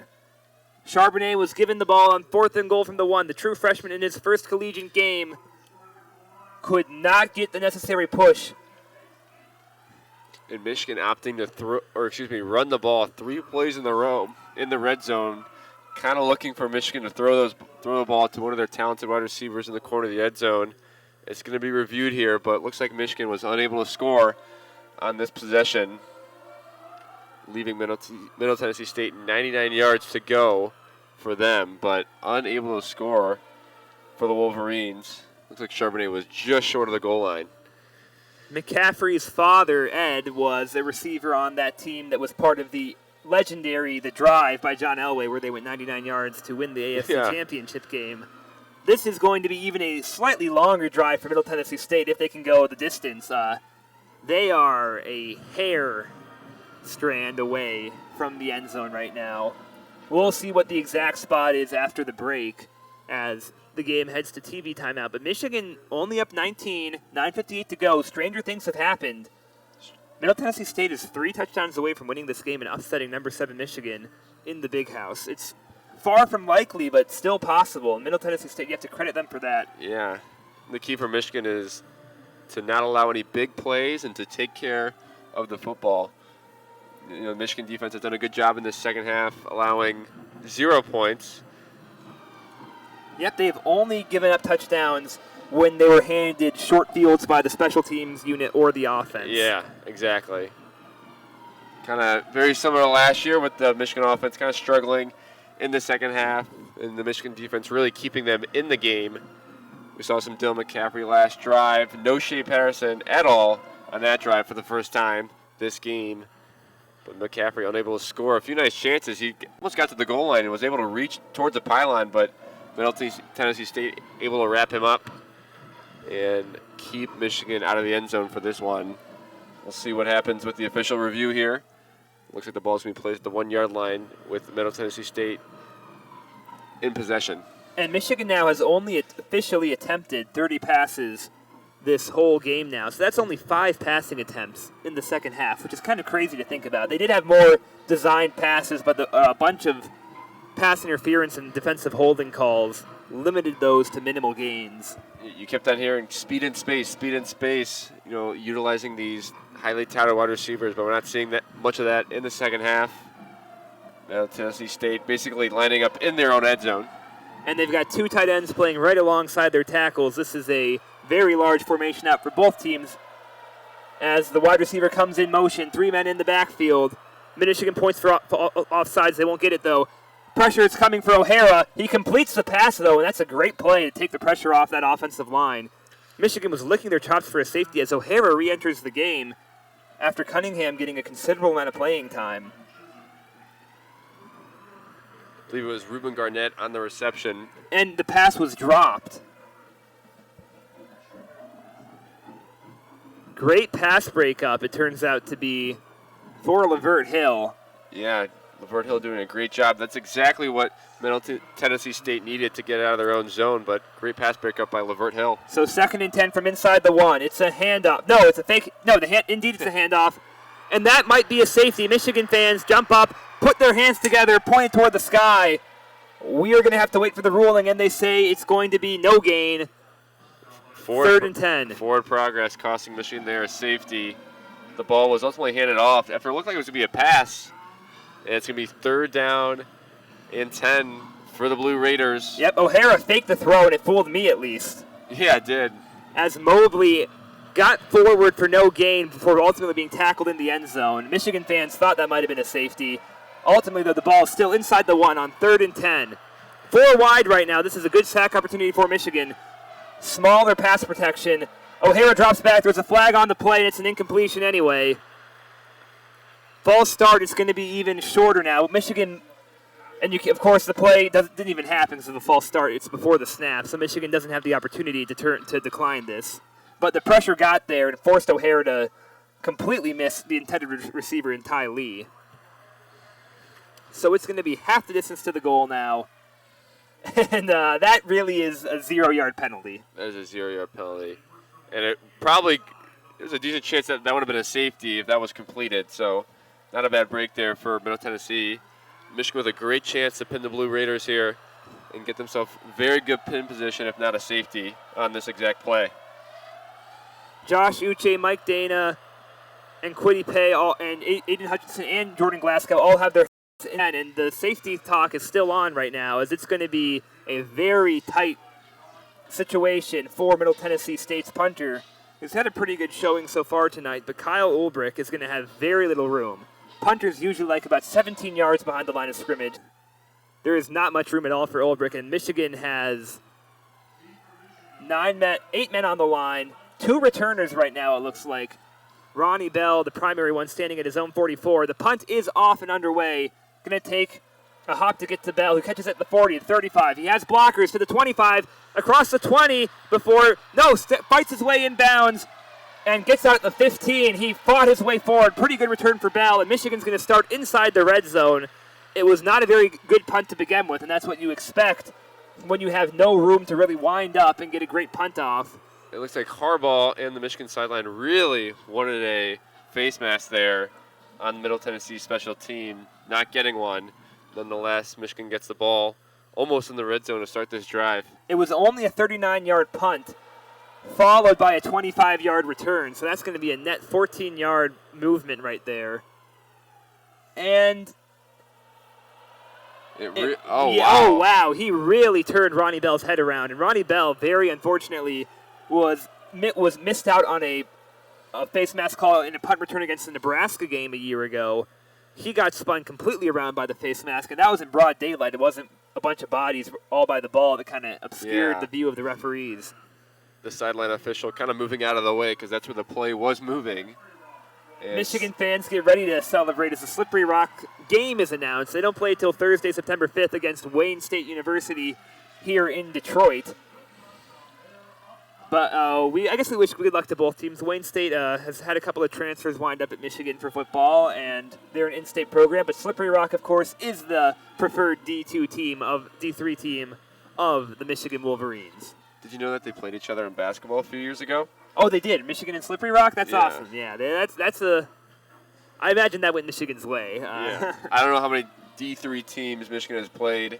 Actually, I'm not sure if it was an exhibition match, but I know Slippery Rock was one of them, and then Patrick Beeline, whatever his previous school was before moving on to, I think he moved on to Buffalo or not Buffalo. He's at a smaller school. Niagara.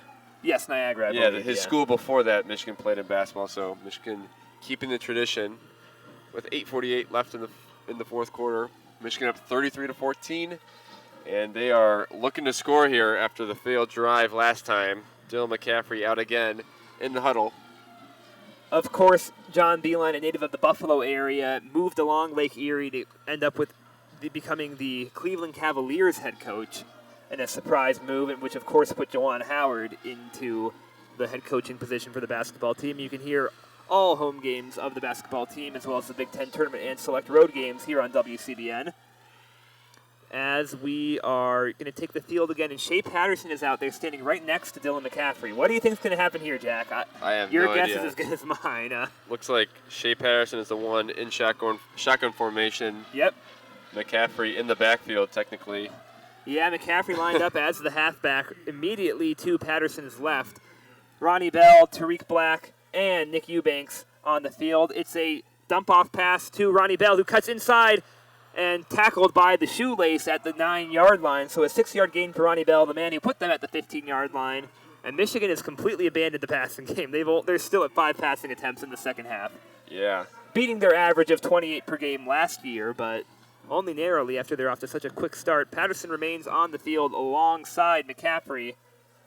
Or maybe McCaffrey left the field already. He did indeed. So Patterson is the quarterback again. Turner, the running back. And 4 wide receivers lined out wide for the Wolverines. Looks like Colin Johnson's on the field too. And it's a pitch to Turner, who makes a great move to avoid a big loss and gets back to the line of scrimmage. So it'll be 3rd and 4 from the 9. As it looks like they were able to shoot into the backfield. Decorian Patterson nearly made the tackle. Great move from Turner to avoid the big loss. Now 3rd and 4 from the 9, and Michigan is in danger of stalling out in the red zone yet again. Patterson still the quarterback. Turner the running back. Nikko Collins, Tarik Black, and Ronnie Bell all lined out wide. 2 to the left, 1 to the right. 3rd and 4 here for the Wolverines. Patterson drops back to pass. Throws to Nikko Collins in the end zone, who cannot make the play over the back of the defensive back. Penalty flag thrown, though. Pass interference against Justin Brown, the redshirt junior from Birmingham, Alabama. So that will advance the ball half the distance to the goal if this is indeed pass interference as we expect. Pass interference against Brown indeed. So Michigan still not getting a pass attempt on the official box score. That ball just out of the reach of Nikko Collins. And that was a bit underthrown. A better pass might have been able to help him get there. I don't think Brown needed to pass interfere there. It was a poorly thrown ball. But you really have to turn your back towards the quarterback or the play for the referee not to call that pass interference. First and goal from the 2. A jet sweep is called that goes awry. A bit of confusion between Ronnie Bell and Christian Turner. Turner gets the ball and is ultimately brought down for a loss. So it'll be first and goal from the 2.5, maybe we'll call it now. Half a yard loss. Turner had 99 yards all of last season and was featured in the Peach Bowl, moving up the rushing leaders now. Still has 49 on the game, but second and goal now from the 2.5. Van Suveren is back into the game. And looks like more trouble with the handoff as Van Suveren moves forward slowly for about a 1-yard gain. Michigan's RPO offense not looking too clean here. You really can't have this, especially in a closer game, further down the season. Third and goal from the 1, bunches formation, and easily Van Suveren walks into the end zone for his first touchdown as a Michigan Wolverine. 39-14, the Wolverines lead it with 6:37 to go in the game, and Michigan has, I think, formally exited upset alert. Van Suveren living it up, celebrating with his teammates in the end zone. Ryan Hayes came in as an extra blocker in that play. He should be Michigan's first backup tackle they resort to should anything happen to Jalen Mayfield or John Runyon Jr. Nordine out to kick the extra point. Yeah, very interesting that we've seen Nordine kick the extra points. Moody kicked the field goals. Well, it was Nordine who struggled from close range last year. Nordine puts that one up through the uprights. Looks good there. He missed a few extra points in his first 2 years. So there's very much a kicking competition going on right now, too, as Patterson and McCaffrey both lead touchdown drives in the second half. Michigan now up 40-14. The obvious critique of keeping Patterson and McCaffrey both on the field in one single game is you want to keep a quarterback, or allow a quarterback to get in a groove, and when neither quarterbacks are passing that much and two on the field that much, it's kind of hard for those individuals to do that. So we'll see what happens in the future, but I don't know if this is like a tryout, like I said earlier, or this is what the Michigan offense is going to look like in 2019. It's really going to be interesting to see as the season goes on.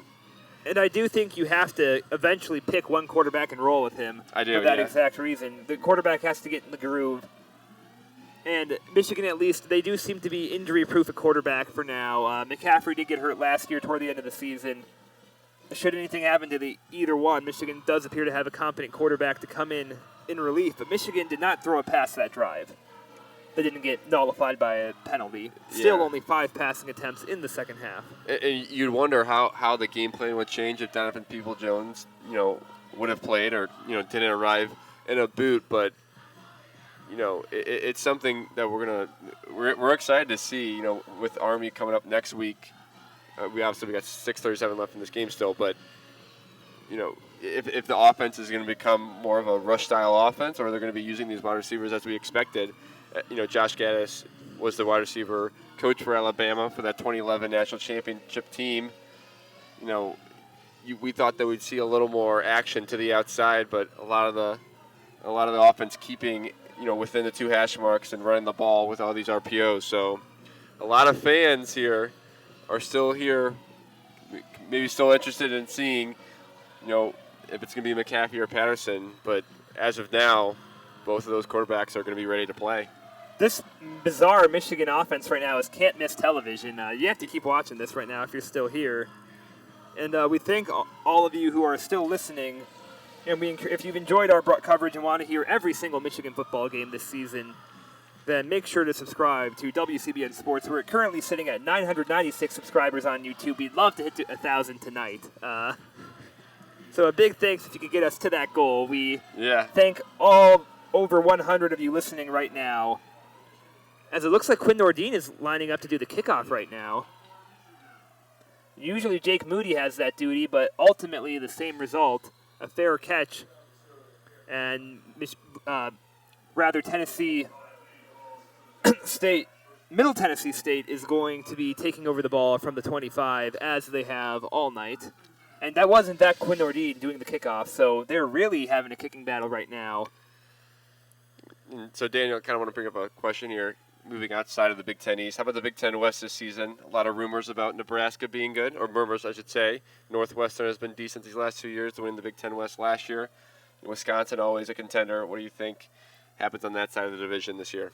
Well, you could listen to our podcast, Winged Helmet Wrangler, for my complete answer that we uploaded a couple days ago on Twitter. You can catch that on our SoundCloud, too, as Middle Tennessee State takes the field. It is O'Hara again, handing the ball off, and he is swallowed up right at the line of scrimmage by Kalik Hudson, Jordan Glasgow, and others. No separation there from his offensive line, as it's 40-14, 6:25, and I think Middle Tennessee State has sort of waved the white flag. But I did pick Iowa as my favorite to win the division. Really? They're currently beating Miami of Ohio 38-14 at home. Nebraska, their offense didn't look so great, but the rest of the team looked pretty good against South Alabama. Michigan players jump off sides. It should be a free play for O'Hara, who wisely goes deep and is nearly intercepted. That ball bouncing out of the hands of a Michigan defensive back. As he lies on the ground, can't quite catch who it is. I believe that is Hawkins, Brad Hawkins. Yeah, but Ultimately, this incompletion should result in a 5-yard gain, though. and you are correct, Daniel. Pass interference there. Michigan with Encroachment, rather, for a 5-yard penalty. Oh, excuse me. Encroachment. Michigan looks like they have pulled the starters on defense. Some new faces here on the defensive end of the ball for the Wolverines. And a couple of guys who got some rotation in the first half that were not the primary starters. 2nd and 5 from the 30. QB keeper as O'Hara scrambles across the 35-yard line and falls forward to the 36. We are seeing the reemergence of Vincent Gray, who played a lot earlier. Hawkins got some opportunities. He's back in the game. Uche is still in on the defensive line. Quiddy Pay still on the defensive line. Aiden Hutchinson and Jordan Glasgow playing as well as Michigan sorts out all the new faces on defense as they lost a lot of talent to the NFL. Winovich among many, along with Devin Bush and Rashawn Gary. O'Hara drops back in an empty backfield as Glasgow quickly closes in on the receiver for a 1-yard gain.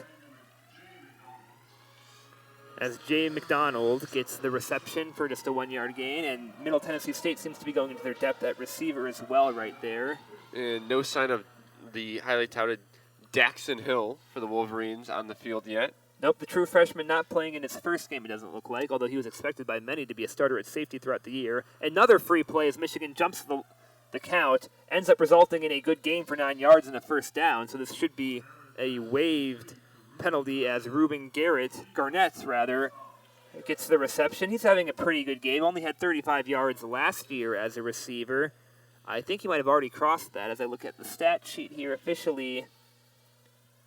He had 16, so that'll get him 9 to get him up to 25. Offsides again, this time on Quiddy Pay.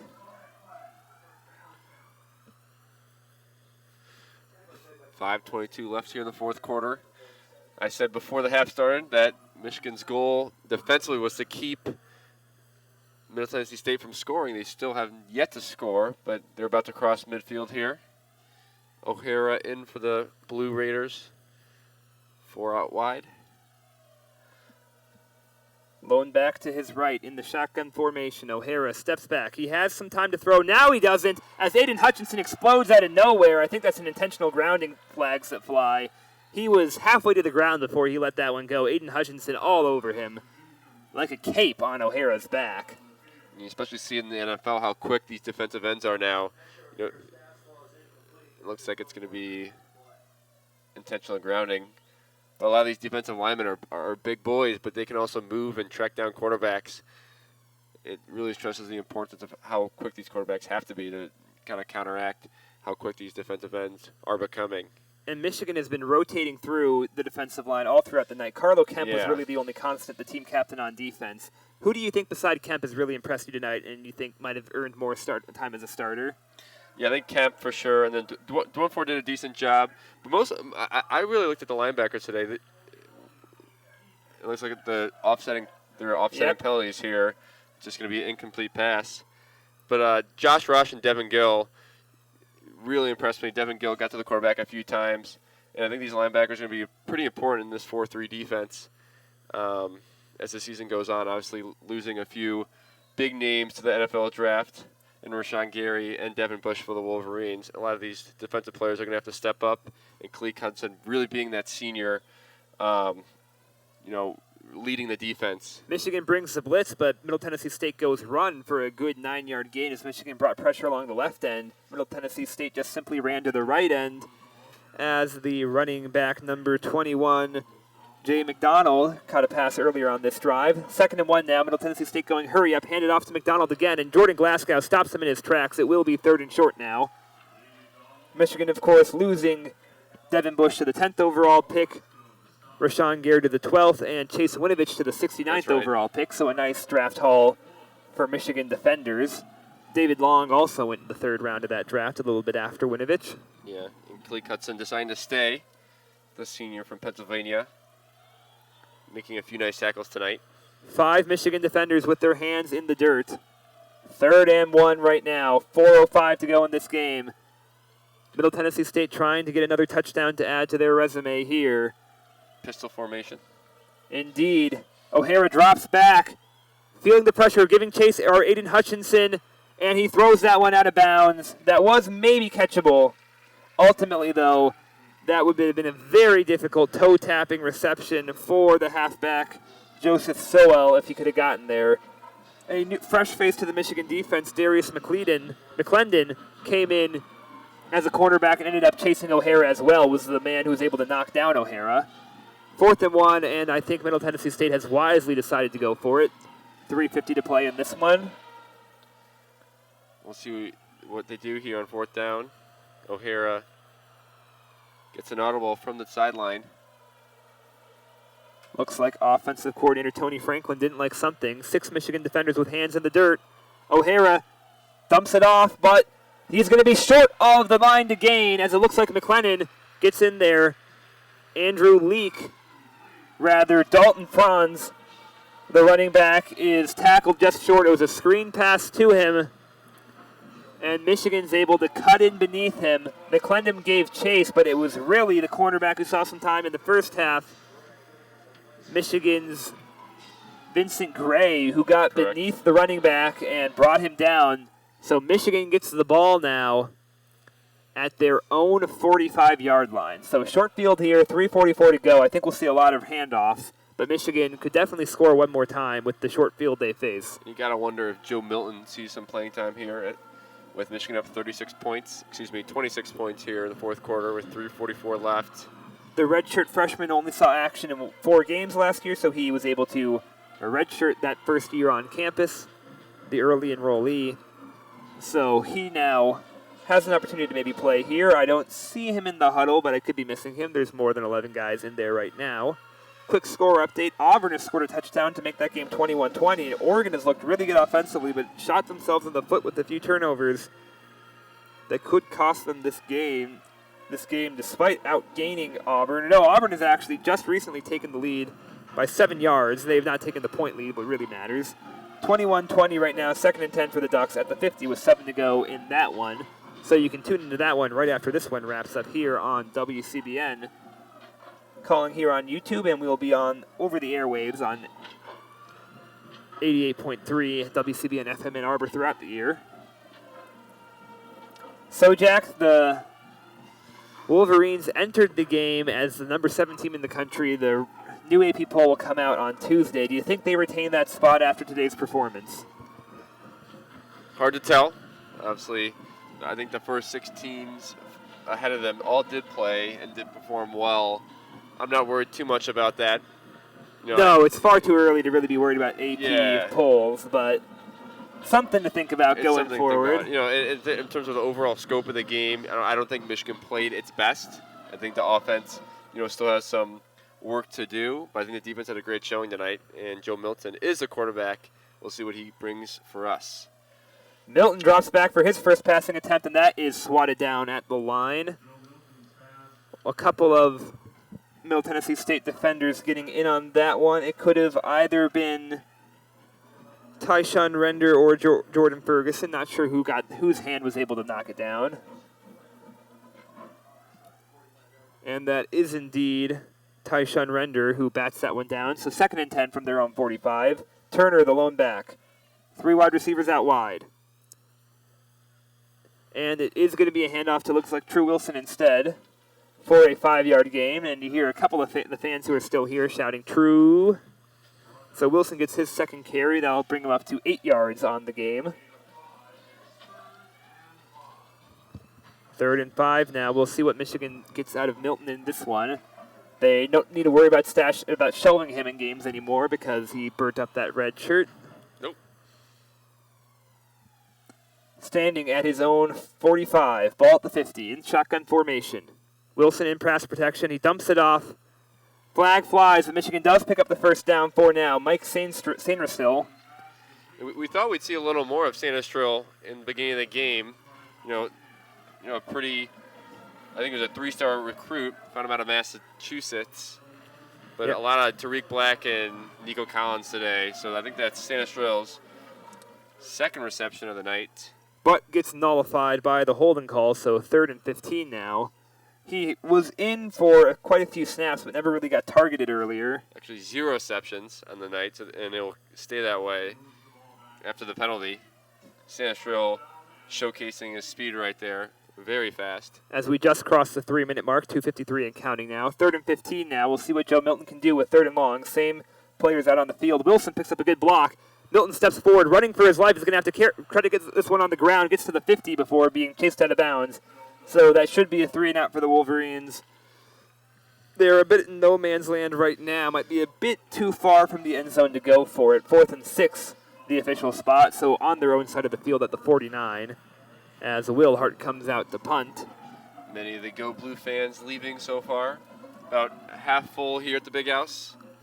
Which is still a good 50,000 people, mind you. Still a great showing tonight. 110,000 tonight in the Big House. Will Hart standing back at his own 39 as Ty Lee stands at his own 10. With 2:10, 2:09, 2:08 to go in this one. Hart boots it away, a high punt, good hang time, but a little bit too long, hits the bottom of the eye in the south end zone, and will go down as a touchback. No pinning for Michigan right there on that punt. So we have 2 minutes to go exactly, and Michigan leads by a good 26. Didn't give up any points so far this half. Only put up 16 points, however. 13 points, rather, yeah, the 2 touchdowns. No, 16. 16 was correct. 16 points, correct. A field goal, touchdown with a failed 2-point conversion, and a touchdown. Yeah, and a few failed drives there. With McCaffrey and Patterson both getting a chance. Kind of in the 2017 season, red zone efficiency definitely haunting them, and now haunting them tonight. We'll see if they can fix that with weeks going forward. O'Hara remains the quarterback and finds a man to the 40-yard line for a big gain. Good start there for the Blue Raiders as they go deep into their depth chart at receiver. Looks like Zeke Cobb might have been the intended receiver.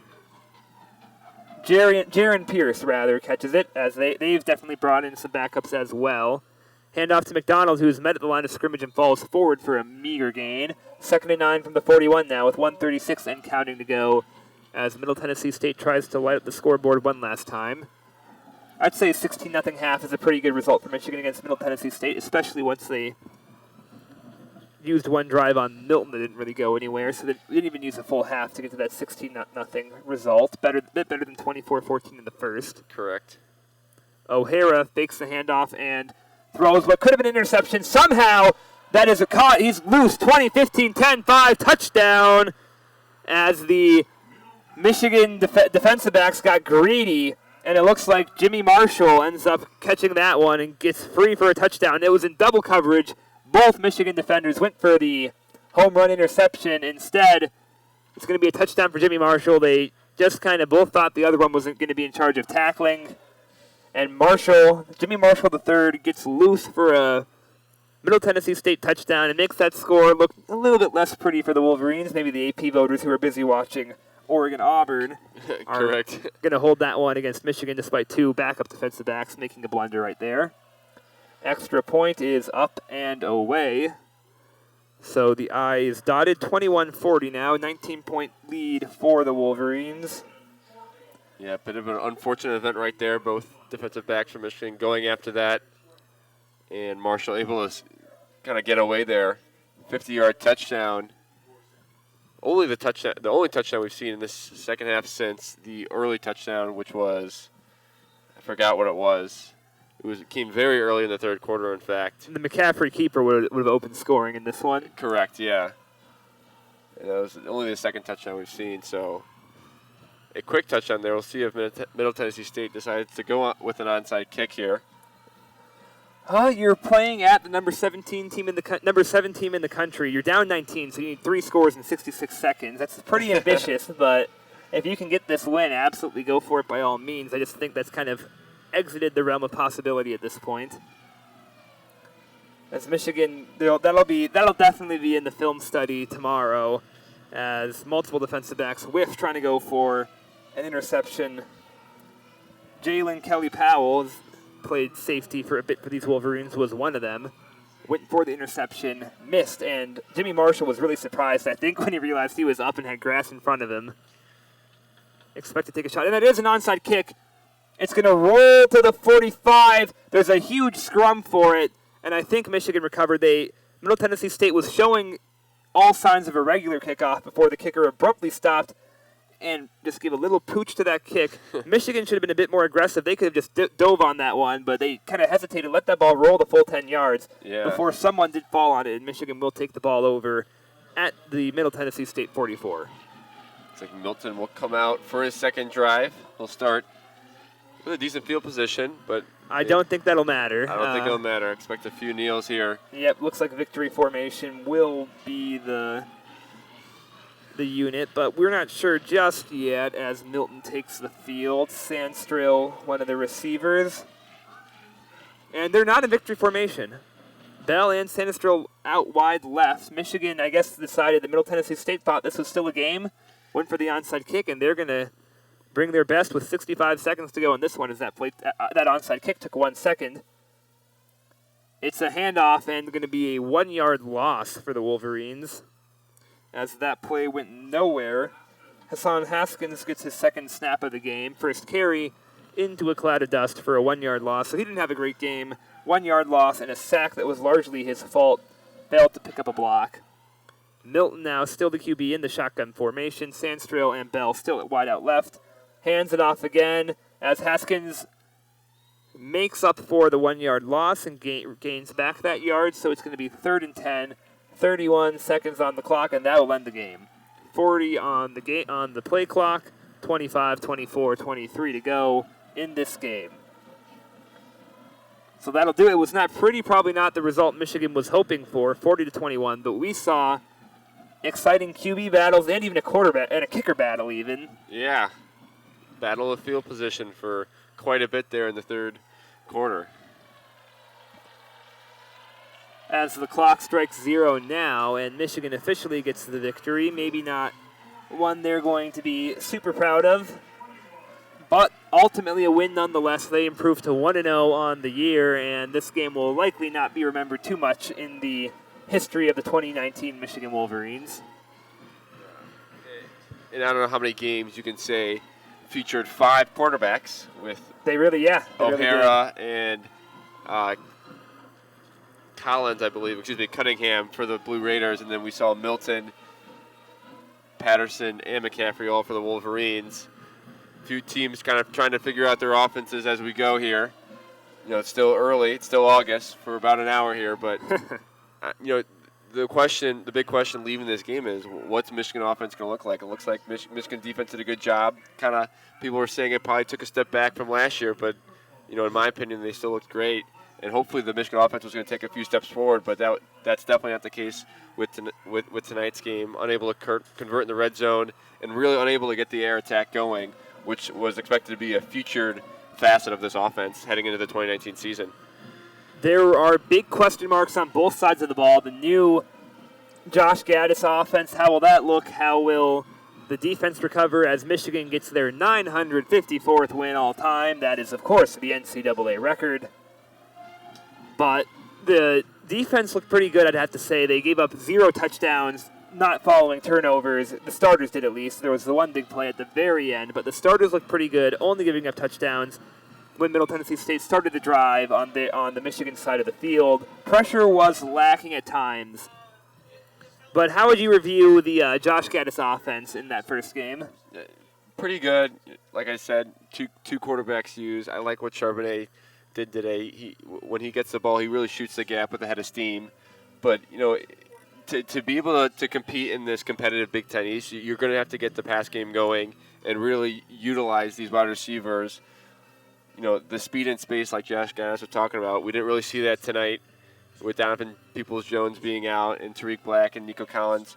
Both with a touchdown, one being a pretty wide open one with a receiver falling. But, in order to compete with Ohio State and Michigan State and Notre Dame, you're going to have to throw for at least 200 yards, in my opinion. The defense is going to be able to hold those teams to 10 points. So, it's only the first week with a tough RB team coming up next week, but the Michigan offense has a few things to do this week.